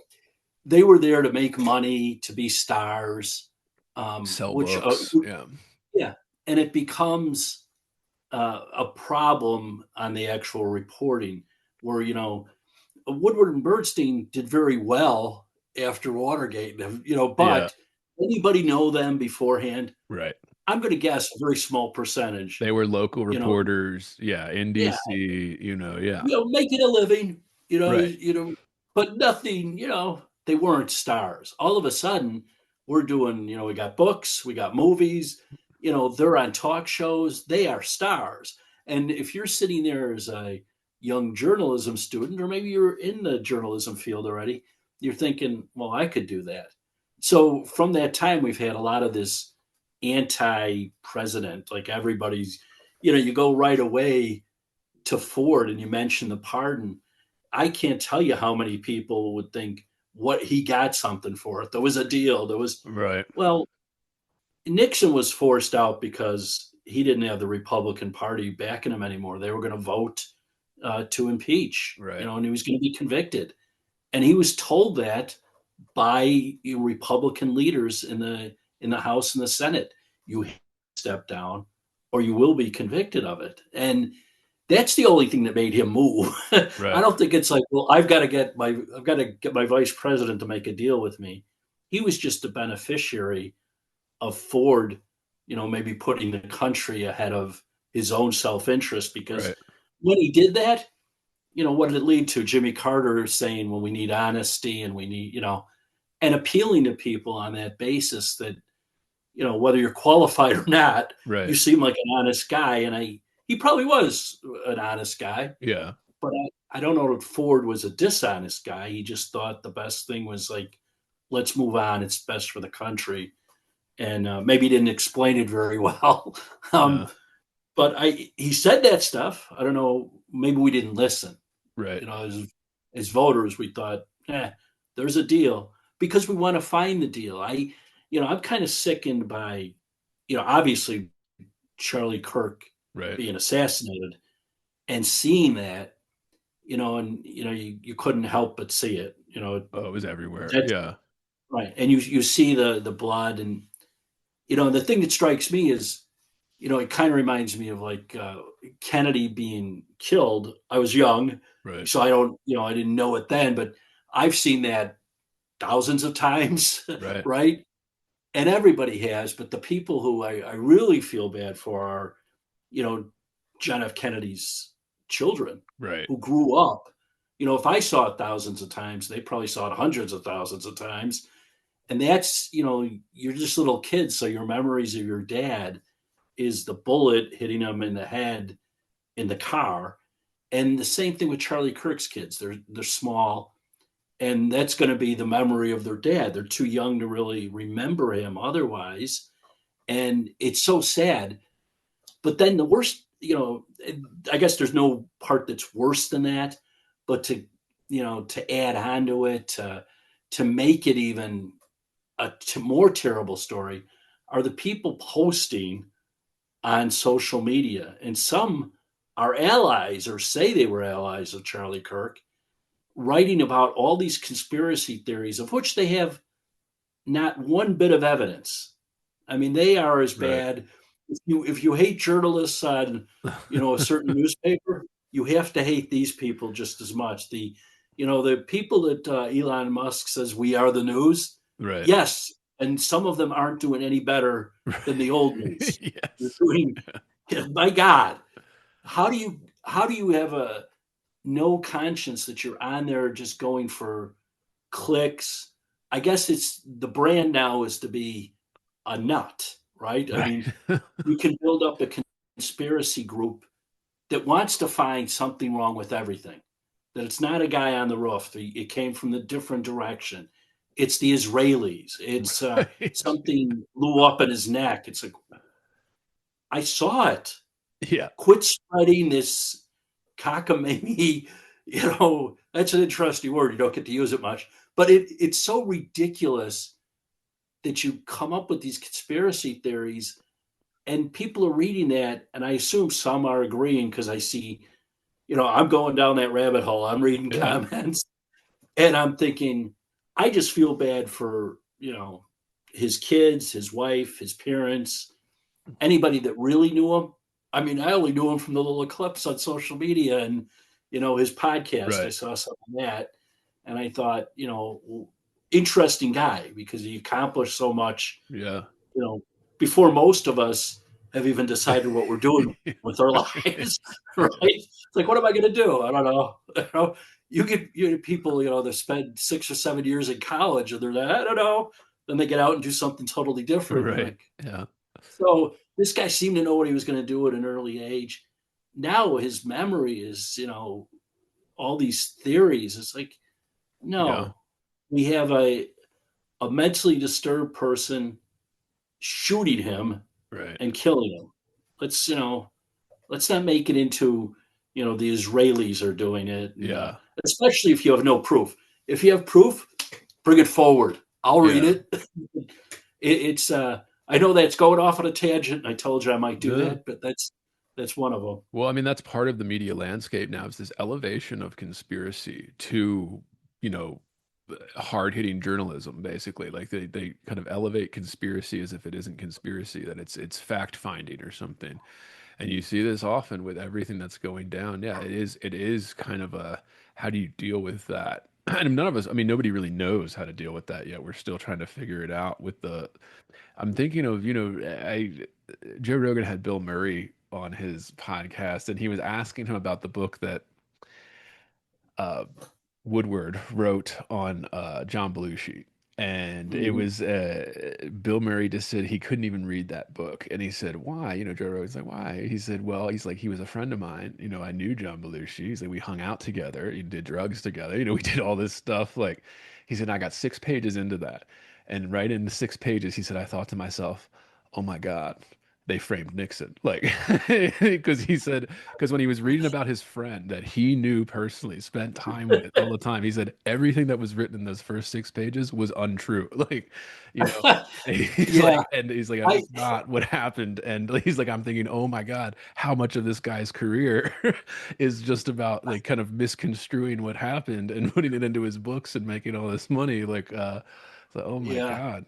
I remember that now that you bring it up. And Yeah, Bill the Murray, clip went viral all over yeah, yeah. and he has a great way of saying anything. I laugh at things he says that are probably even serious, Right. but it's just his delivery. But yes, that's it. The point, the underlying point of that is often we don't know, not to sound like Dick Cheney, but we don't know until we know, and then the unknowns, and because when it happens to you or someone and you're reading the story, and that probably goes to Trump, when this idea when he went to Washington, he thought it was like, oh, they're my friends. I Right. I know all these guys. I've given them campaign donations. I've been to their parties. They love me. And then when he gets there, it's like, oh, they hate me. What's going on? You don't know until you find out for real where you stand. And with reporters, sometimes you think the media, oh, they're fair. They're giving me a fair shot. They called me and they write something about you. It's like, holy cow. Yeah. How do they? I had I had done some work as an attorney and I'd been involved in a campaign and donated, some money to it. And they made a big deal of, some report was not filed. It was filed on the sixth day instead of the fifth day. They wanted to come after me, and they did. But the news columnist in the suburban paper, wrote his column saying he started it out with Dennis Brennan, the attorney for the school district, could be indicted on federal charges. I'm in Vegas at the time, on vacation, my wife, and one of my brothers calls and says, "Hey, dude, did you see the newspaper? You're all over it." I'm like, "What?" Um, and he starts reading it to me. I'm like, "What? What federal crime?" No matter whether it was filed on time or not, there's no way it's a federal crime. It's a state election. There's nothing. I sued the guy, and his excuse was, and they won on the defamation, that it's an opinion. Right. And it made case law in Illinois. And I ran into the attorney years later who was on the other side. And he said, "You're the famous Dennis Brennan." I thought, how? I thought he was going to talk about some case. He was going to talk about my case. And he said, "You made great libel law for us defense attorneys. It was new law." And we fought it. We kept appealing because what do you mean it's your opinion? You made it up. That's not journalism. Yeah. It's my opinion. What? And they claimed he had a right to have an opinion, but he didn't write it as it's my opinion, or it's like his sources told him that I could be. That doesn't sound like an opinion. That sounds like someone told you that they were investigating me. They never were. There was no Right. there was no investigation. It's like you totally made it up to make your story, which did damage to the people I was supporting. It certainly did damage to me. there were there were a lot of people looking at it as if I was a criminal. And I Yeah. thought, wow, don't you can't believe it when you read something about someone else now. Remember that it's not just you they go after. Yeah. And I think to Bill Murray's point, it's like when you know the facts and you know what's going on, you're like, wait a minute. Now that they frame Nixon, it's funny. Yeah. Yeah. But I get where you're going with it. And yeah, I think I'd make it more personal as something about me, but they frame Nixon, it's much funnier. Yeah. Yeah. I'm thinking of, I'm a fan of Michael Crichton, the writer, and Oh yeah. he gave this interview back, when he was still alive in the early 2000s, I think. He was talking about reading newspapers. He talked about what they call the Gell-Mann amnesia effect. And he was explaining it to the guy interviewing him, where he's like, okay, you pick up the paper in the morning. He's like, and every once in a while you'll come across, an article on a subject that you know really well, like it's your profession. So he's like, particle physics, or he's like, he's like, in my experience, show business, he's like, I knew a lot about show business. I was very successful in it. He's like, so I'd read an article about show business or something. He's like, and you're like, this is completely wrong. He's like, not only is it so wrong that you find out that the journalist actually got cause and effect backwards because they're just so Yeah. ignorant about what's going on in this. He's like, and you're reading it, you're like, oh my God, this is awful. He's like, and then you turn the page and you read the next article as if it's not like that, as if it was perfectly valid, right? It's this, they call That's it a the good point. Gell-Mann amnesia effect, where you just kind of are like, what? This is ridiculous. How could you ever do this? Turn the page, the next article, you're like, oh, well, this is fair. This is fact Yeah, I founded don't know and anything about it, so it must be fair. exactly. What I Yeah. Yeah. know, and that, yeah, it's true. I think, now I think I've become better at that, where you now know when they write about you, or your friends, or people, and they can ruin careers. Yeah. And I think that's what they were trying to do with Trump. I think even with Burr, you had the party press era, so which we're not far. I think we're doing the same thing Yeah. really with our outlets. And you want a conservative newspaper, you go to the Wall Street Journal, the New York Post. You want a liberal paper, you pretty much go everywhere else. Right. Yes. you know, and that's what it becomes. And you know, it, so people go to that source for the news, but that's what they think the news is. Right. And back then, you had the party press era where the parties were supporting these pamphlets and newspapers, and they were putting the news that they wanted out there. You couldn't. I mean, I think there's always been that overriding idea in Right. editorials, you know, where like the Tribune used to be, Colonel McCormick owned the Tribune, and he endorsed Republicans, and Right. that was the way it was. And the Sun Times was the Democrat paper, the working paper, Right. and so growing up in our household, the Sun Times was the word. But I was becoming a conservative in my own mind, but Right.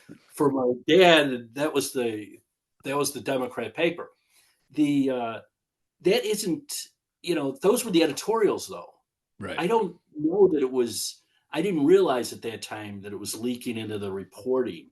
Right. The straight news story is supposed to be the news story. Now I pick up, I get the Tribune delivered for some reason, and I read, and you don't get the five W's and the one H anymore, where they're supposed to put that in the story. You're supposed to make it your lead, try to work as much as you can in there. Now it starts out with the reporter's opinion, you Right. know, and it's like, I don't care about your opinion. I want to know what happened. Often you don't find out what really happened until you turn the page Yeah. and you pick up the continued story, and you're like, oh, the guy pulled a gun on the police officer.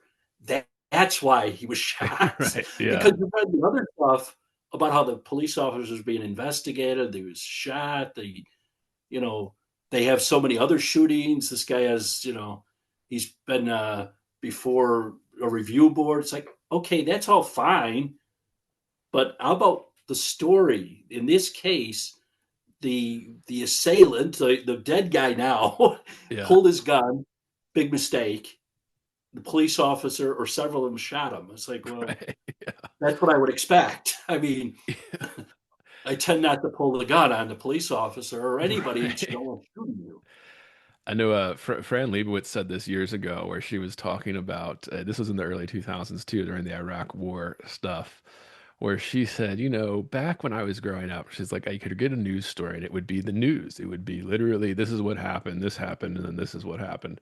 She's like, now you pull up the news, and it's kind of she was commentating on how like kind of creative nonfiction has kind of infiltrated journalism, where she's like, every piece you read is like on a rocky road in Afghanistan, like this kind of like literary style. They're trying to get the Pulitzer Prize for journalism or something. and it just kind of bogs down the piece, and you have to read, now it's 20 pages instead of, 10 that it used to be. And you're just kind of clouding out all the information to do these kind of, flourishes on the writing side of things. But I wanted to Well, ask you about this. No, please go on. Please go on. well, I think just on that point, it probably connects to how you were talking about influencers. We all have this, 15 seconds or whatever the number is, Yeah. where they're doing these clips and you get, that's what you get. It's like, okay, next one, next one. We're a newspaper story. I'm turning the page. I'm Yeah. still reading the thing. Some of them, they'll go on for like 3 pages. So it's like, who's Right. reading this? Yeah. Who went 3 pages in the Tribune or the New York Times or what? Probably not many people, but everybody saw that little clip on X or on Facebook or TikTok, and that's why these guys, I guess I know the DNC is paying some guys. I've Right. seen it on X, and I don't know if the Republicans are, but if they are, I'm not surprised. Right. I say it's safe to assume. Yeah. Yeah. Right. It really is. It's the party press era of our own.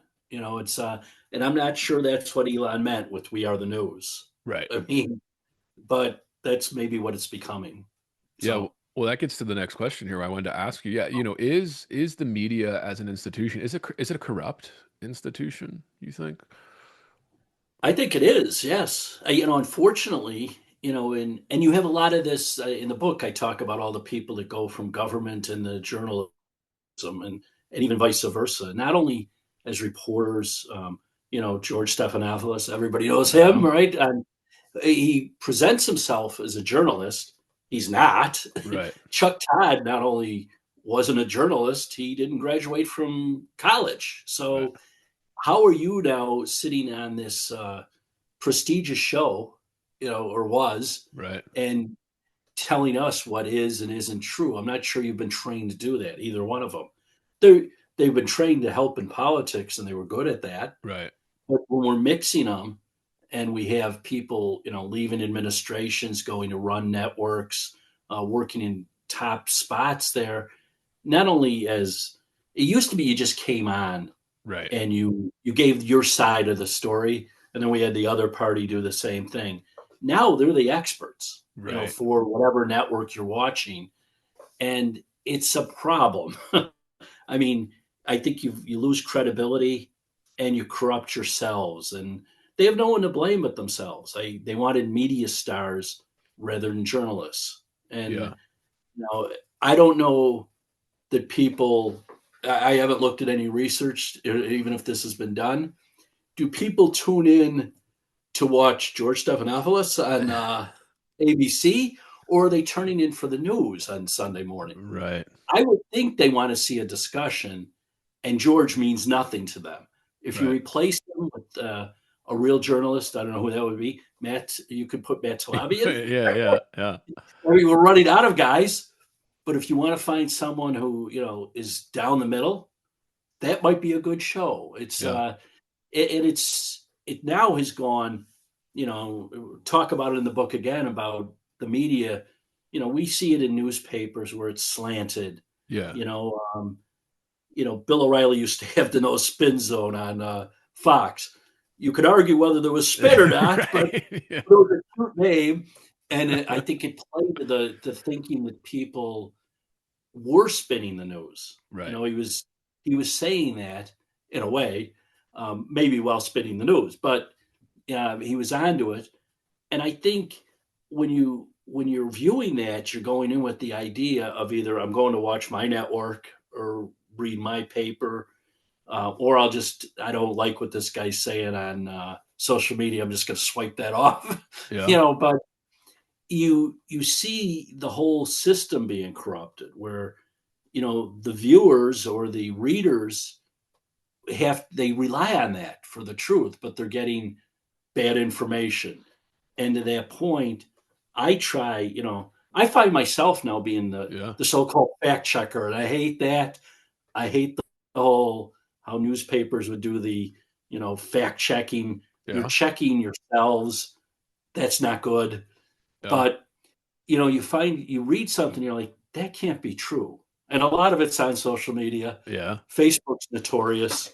People Yeah. point, the stuff that's on there.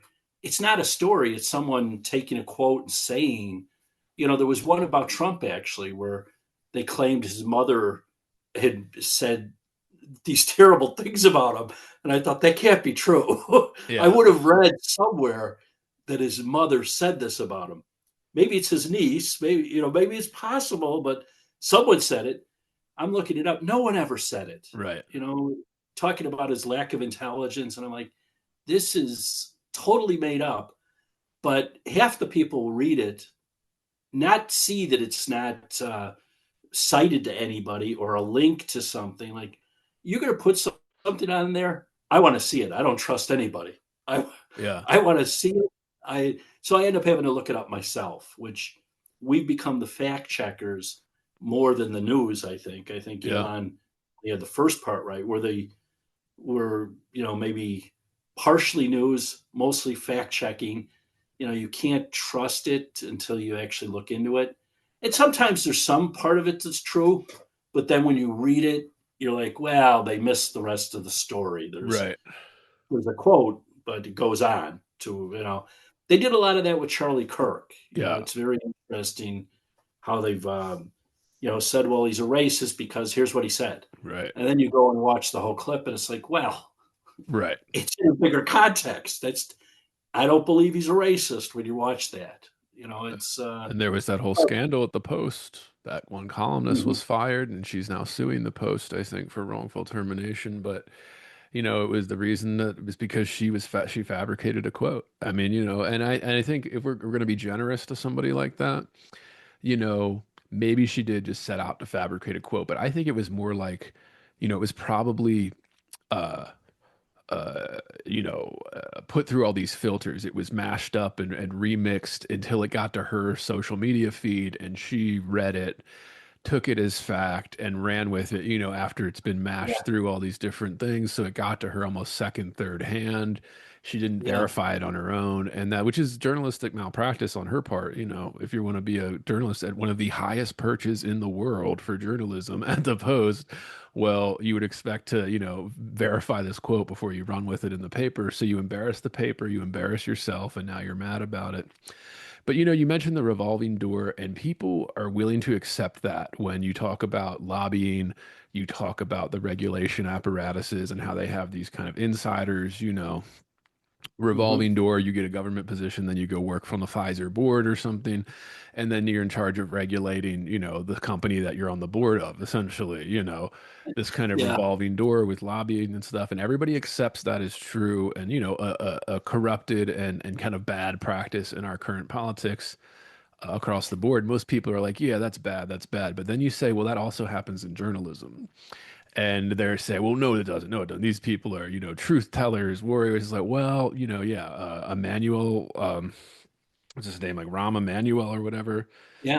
Was Ram, he yeah. like former governor of Louisiana or something, or He was the mayor of Chicago. Chicago? Yeah. And then they use, oh, now he's a political commentator. Let's do somebody from the right, even Chris Christie. These Mhm. guys, oh, now he's a political commentator. Is he really a political commentator, or is he just a guy that was brought in to do party work? What do you think Chris Christie's going to say? Oh, well, he's going to agree with the Republican side of the argument. It's his job Yeah. is to be sitting there and represent this side of the argument. So it's almost like it's not even interesting because you already know, even if he doesn't even believe it, he's going to go down that path, and do it, even if it's not, even if he differs slightly personally on like the Mhm. party line. Well, you're not getting that. So it is this kind of revolving. And these are high salaried positions. These are, you go from being governor, then you get a nice high six-figure salary to be on TV every day and talk Yeah. about, it's pretty easy to talk about it too if you don't give a shit about fact. Like it's pretty easy to just Well, make it up. But yeah. yeah, If it's all your opinion, or it's the party opinion. One of Donna Brazil was a yeah, good yeah, example.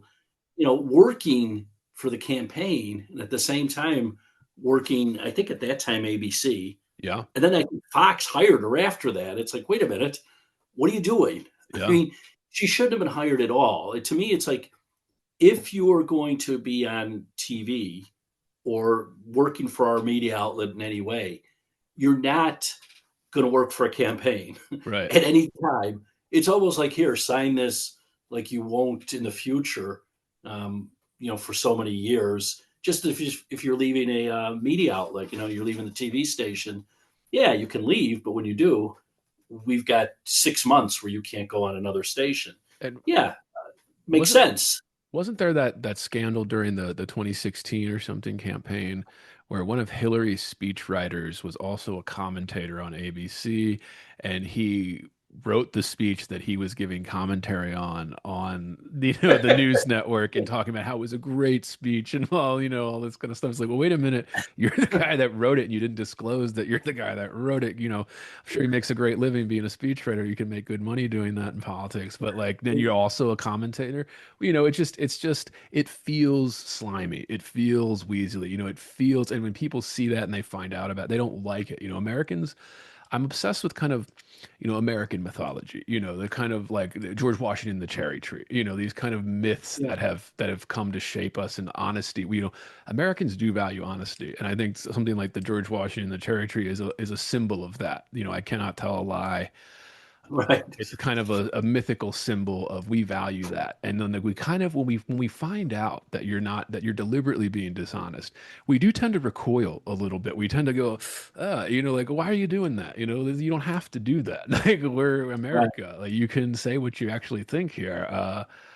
And it is just, yeah, I don't know, just something that's like a visceral thing, a reaction when you see that or you notice something like that. So I was just curious. Yeah. And again, that's a tough question to answer. Is the media corrupt? People, oh, what does that mean? What do you mean by media? What do you mean by, and it's like, okay, well, we don't have to Yeah. get into all that, but, yeah, it's a tough one to answer. So I was just curious. Yeah. No, and it's, and you could say, even if you go back just a few years ago, was social media corrupted? Yeah. I mean, personally, I think Elon Musk, I wasn't a big fan for years. Right. A lot of young people would tell you, Elon Musk, Elon Musk. And maybe it's just, jealousy of this guy doing so much that you kind of recoil against that.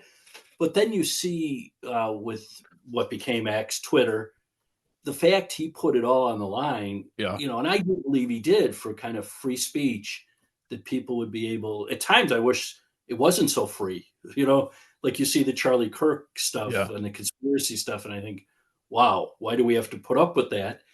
But he really is, someone who has done a lot for the country as a whole on this whole freedom of speech issue Yeah. and opening it up. And we have not only Twitter at the time, you have the Twitter files, and Yeah. you have Facebook, where Mark Zuckerberg, I think he can't stop doing an apology tour. Right. He seems every time, yes, we did it. Yeah. The administration told us to stop, doing things, and we cut people out. We changed the algorithm, and like that in itself, you have the government shutting down speech. Right. It's kind of scary. I mean, there's some corruption there, government wise, but also these guys, billionaires, Yeah. taking orders from the government. Like, I would think, if I had $1 billion, if I wasn't somewhere you couldn't find me, and I was running a social media outlet, I think I'd say, I don't listen to you. Yeah. I do what I want. But, I kind of think that's how, in my mind at least, in the years ago, before the media became what it is now, where, yes, I'm the publisher of the Tribune. I decide who we endorse. Right. You take that, when the LA Times, when the owner out there said, I think it was the LA Times, right, that was endorsing, they were going to endorse Trump. All the editors and all these people, they acted like it was their endorsement. No, we want to go with Kamala. And they end up endorsing nobody, I think. Right. But, they were talking about a walkout. It's like, 50 years ago, they would have been like, walk. Yeah. You want to walk. It's my newspaper. I do it. I decide that page. You guys write the stories. That's Right. it.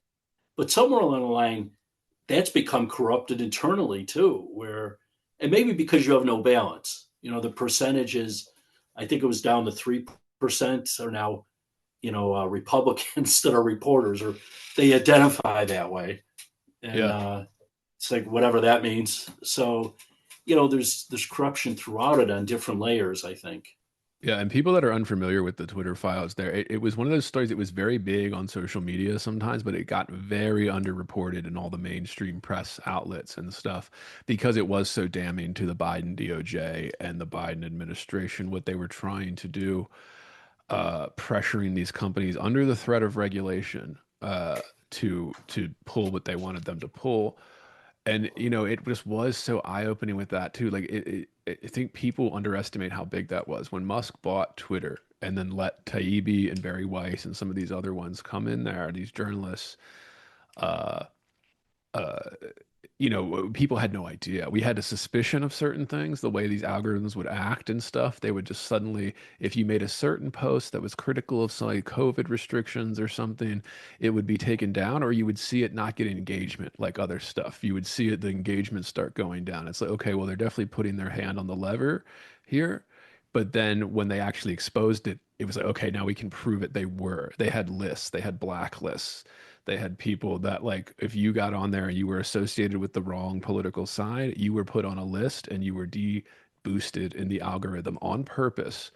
And this is during campaign. The big one was the campaign scandal with the Hunter Biden laptop story, these types of stuff during the reelection campaign, where the Twitter locked the New York Post Twitter account for weeks leading up to the election. They weren't allowed access to it because they didn't like that they posted the story on the laptop or whatever. That's very serious, very serious. Like obviously there's always been some corruption, going back to the Aaron Burr days, but just the levers of power have gotten easier to push because it's consolidated to these few social media companies that own everybody's interaction time. And even Zuckerberg, like I encourage people, if you didn't listen to it, go listen to that first one he did with Rogan, where Rogan really kind of asks him about this and grills it, doesn't let him get away with a non-answer. He seems like, again, this is him, so take it with a grain of salt. Maybe he's lying, but he seems like he was naive. He didn't quite understand. Like he said, at first, the government reaches out to him. It was in the middle of COVID, and they were saying, "Oh, this is misinformation. You got to take it down." He's like, my instinct was, okay, like what? Why would they lie to me? Why would they lie to me about this? Sure. And he said, and then all of a sudden it started being, oh, this meme needs to be taken down, or oh, this post that somebody made. He's like, well, hold on a minute. Like he's like, this is not what you said originally, kind of. And then he said, oh, I realized that, I could get a lawyer and be like, no, we're not doing this. And we could go to court over this. I didn't realize that at first. I just assumed that, they were doing the right thing. And he's like, and I didn't. And he said that it really was a wake up, where he said he kind of leans more libertarian now about it, where he said, let people do what they want on there because, the more we get involved in this, the more it's going to cost, the more it's going to be impossible to determine what's true or not, the more it's going to be. And, they always said they didn't want to be in the business of regulating everybody, what people said on their platforms. They wanted to sell ads, like they didn't want to regulate what you could say. And then all of a sudden they were put in this position to do it. And they did it for a little while. And then they were all just like, okay, we're not doing this anymore. It's too much work. It costs too much money. We have to have these whole review teams. Then there's all this like, appealing processes and stuff that was causing headaches. And it's like, yeah, that costs money. That costs time. Like, for these billion-dollar corporations, it's just so interesting where we are in that, how the media has changed and, stayed the same at the same time, really. But this gets to, I want to ask you about corruption, these last couple of things with the DC swamp. This is the phrase, it's in your book. It's the one Trump was saying, drain the swamp. It's always referred to, and, Trump wasn't the first guy to say that. It has been a term to refer to DC for many, many years, decades. Mhm. What is the swamp for listeners out there? How do you view it? What is the swamp? This, Yeah, it I sounds think bad. Yeah. Like, I think you have different interpretations. Mine, you've got the deep state, which I think is the administration, people who are locked in their jobs, for decades. bureaucrats. They're Yeah. more, yeah, bureaucrats. Good word for it. Yeah. But I think the swamp implies more than that. It's not only the bureaucrats that are there; it's the people connected, whether they're elected officials, judges even, and then the media now. I think is part of that swamp Right. where everybody, for a long time, I think they're pulling or pushing in a direction, and Trump was one of the guys to say, no, and that's what we elected now twice. But especially back in 2016, he's this outsider coming in saying, I'm going to drain the swamp. And like you said, not the first guy. Reagan was going to drain the swamp, Right. wasn't successful at it. Kennedy, they had their Right. own battles. John Kennedy, and different parts of it, what they're trying to drain. The bureaucracy, I think Reagan, Kennedy had the CIA and FBI, which certainly, his brother Bobby went toe to toe with.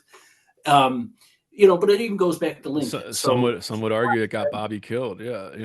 Yeah, people have argued that.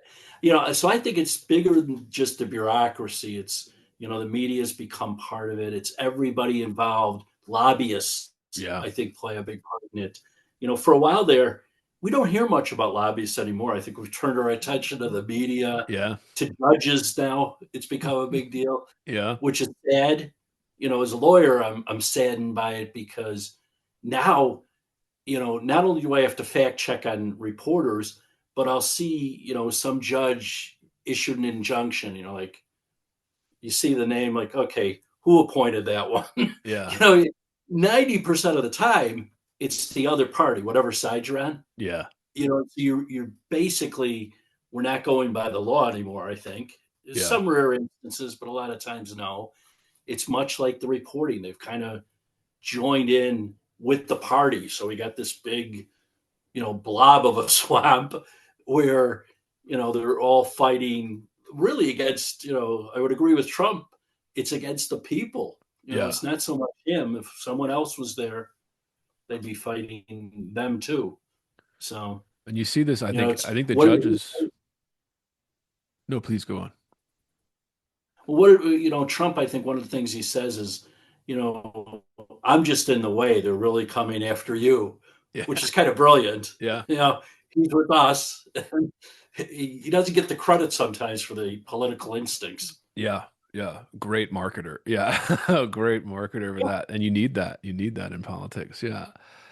It's interesting thinking about that. It makes me think of this kind of the swamp itself, because everybody says, oh, the deep state. And then obviously there's skepticism about that and what people mean different things by this. So it's just interesting how that plays out with all of these, because, they're like, oh, it's corrupt, it's a swamp. And it's like, well, there are levels to this too, right? It's not like the judges, especially, I think, in the news more recently, where we're seeing this tendency to, really in regards to criminal justice and stuff, where the criminal trials, the people are seeing judges be what they feel is too lenient on repeat offenders and things like that right now. And it appears that and even if they're not doing it for corruption reasons, they're doing it for ideological reasons. And that makes people upset, where they're just like, you're supposed to be an impartial judge on this thing. And here you're letting this kind of your ideology about what should happen, supersede the law that's on the books, the precedent, all of that you're supposed to be doing for like a judge. And then people confuse it, right? Where they confuse the Supreme Court that's more philosophical, making these kind of judgments with, a trial lawyer that's literally handing down, sentencing. Yeah. Whereas the Supreme Court, they argue for hours more philosophically, and not, kind of that kind of criminal court style. But yeah, I think that one's the big one too, where you're seeing the judge. Maybe it's just because we're seeing it more because there is no local reporting. So almost everything is national now. Maybe we're just seeing it more. Maybe it's just the really egregious cases where you're seeing these people that, were arrested 15 times, let out of jail, and then they kill somebody else. And it's like, okay, well, what are we doing here? Why did the judge even think that, being somebody who you assume is smart, went to law school, understands things, understands the partisan divides, understands this stuff, and has to weigh all this. It's a tough position too. I'm not going to pretend that that's not a tough thing to do, to be a federal judge or whatever, or even a local judge. It comes down to you. You're the decision maker. That can be a lot of pressure, but like, not everybody gets to do. There's a reason you got put into that job, is because that's what the job is. We're like, oh, you're going to handle this job. Yeah. You got to make the decision and be fair, as fair as you can. And yeah, it's an important job. And when they Yeah. do have discretion, I think we just saw it with the gentleman. And I don't know why I'm calling him a gentleman, but the guy who was accused of, stalking Kavanaugh with the Oh, right. intent Right. to kill him.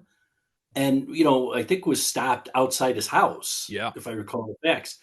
And And his he just family was in received hiding after that. He didn't yeah, stay at his house for I think a month or something. His family was fleeing, a and he has younger terrible story. kids. Yeah. Yeah. And you talk about like, you see the assassination of Charlie Kirk and you think, was that intended to shut up a movement?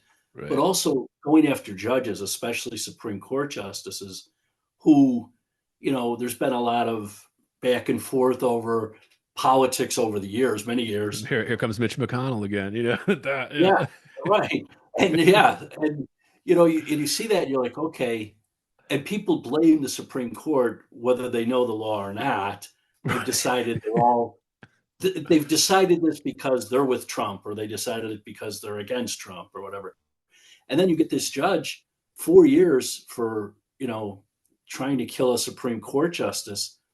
There's people, our Speaker of the House here in Illinois just had 7.5 years for corruption, but the corruption was he was getting his workers, his precinct workers, jobs with the electricity company, Right. and that's how they were getting paid by them.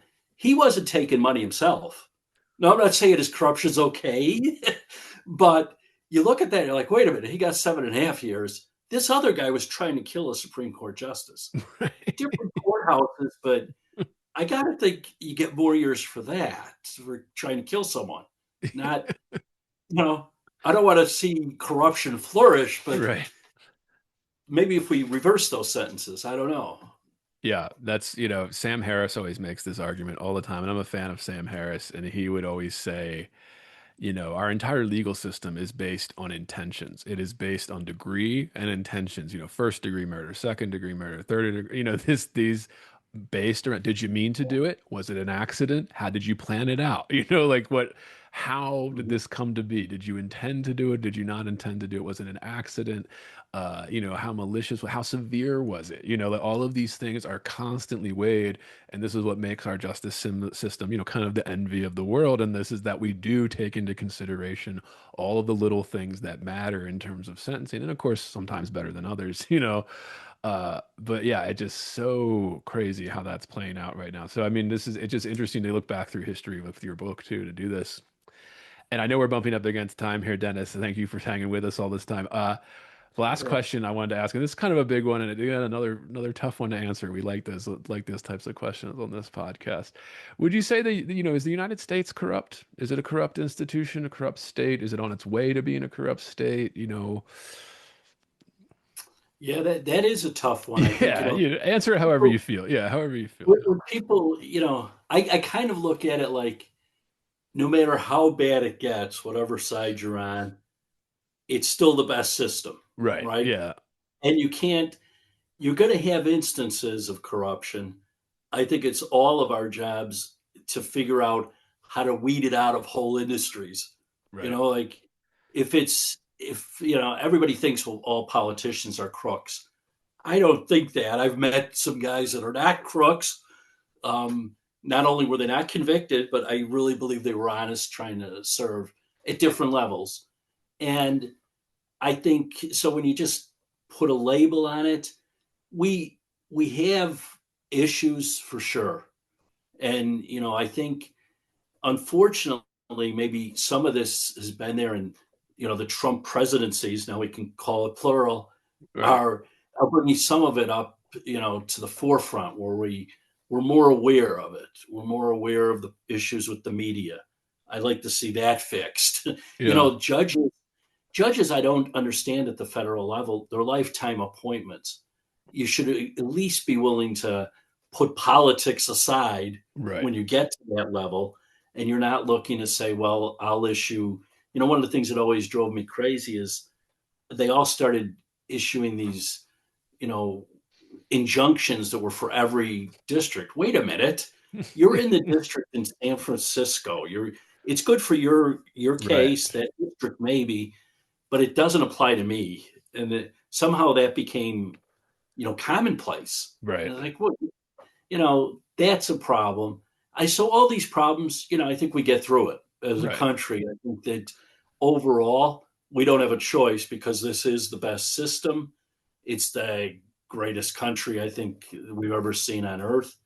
But we're going to have to put up with corruption here and there at times until we fix it. And Yeah. it's on everybody to fix it. Yeah. Did you, are you familiar with Amy Wax at all? That Penn law professor who had she had a big free speech case where she eventually got fired from her tenured job there. Uh, for other reason, but she had this great, she's kind of a firebrand, very prickly woman. This woman didn't take shit from anyone. Like she was a very kind of intimidated people when she was talking, very whip smart, but of course she was conservative. So that caused problems at her when in the more recent years.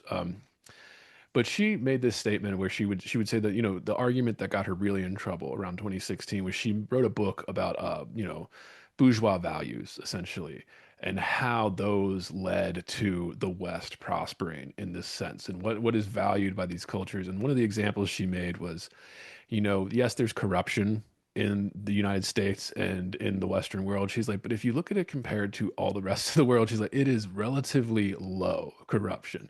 There's a few things here and there, but how do you get to a system where there's relatively low corruption compared to these other, what's holding back some of these countries, the ones that are second world coming up into the first world, industrializing Brazil, India, even China to some extent there with the kind of stuff like, well, what's preventing them from achieving what, all of the other Western countries is? So, well, it's kind of the corruption, like in the government where they're not letting good things happen and they're getting too corrupt.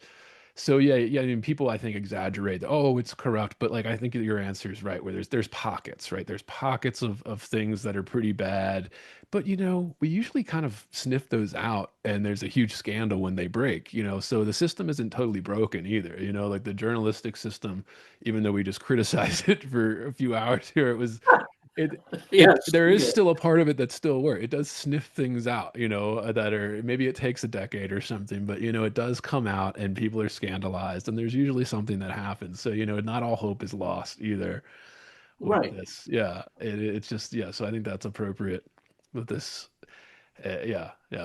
Dennis, this has been a fantastic time. Where can people find you? Websites, social media handles, book? Yeah. I'm on my book. I can show you the cover. Fantastic. It's available, as they say, where all good books are sold, including Amazon.com, Barnes and Noble, my own website, which is authordennisbrennan.com. I'm on Facebook and on X, although I'm told I'm going to start being on other things. Yeah. Because I've been slow to the party to get on those things. I know the Twitter handle is at Dennis Brennan 61. Fantastic. That I do know. Yeah. I couldn't tell you what the one is for Facebook, but I'm on there.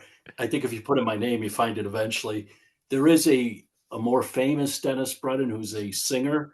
That is not me. I was told to quit singing everywhere I went. Oh, that's not me. Yeah. And that's all linked below as well, listeners. You go down there, click the link to get his book, and all his socials are down there as well. Dennis Brennan, thank you so much for coming on the podcast. It's been a great time. I mean, we just barely scratched the surface of your book too. And we can only do so much in a few hours here, but yeah, really enjoyed it.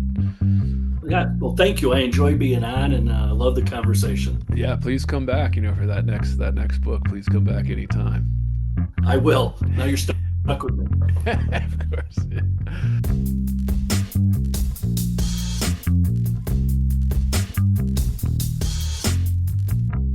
Heavy. Bored. Heavy. I am heavy bored. I may say male is entirely hostile. No! Inner Resources. life, friends, is boring. We must not say so.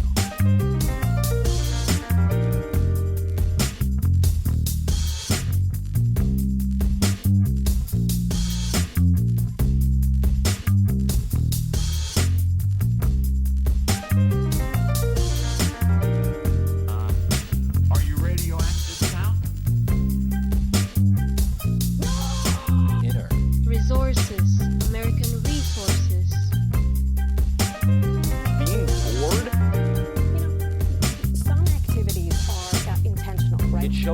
such a lack of gratitude for life. Bored.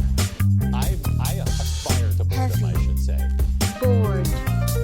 Heavy. I am heavy. Bored. Has you the night sweats and the day sweats, pal? Pal, I do. If you're hearing this, it's because you are listening to the free public feed of Heavy Bored. To get complete, uncensored, uninterrupted, full access to this podcast, become a subscriber at patreon.com/heavybored.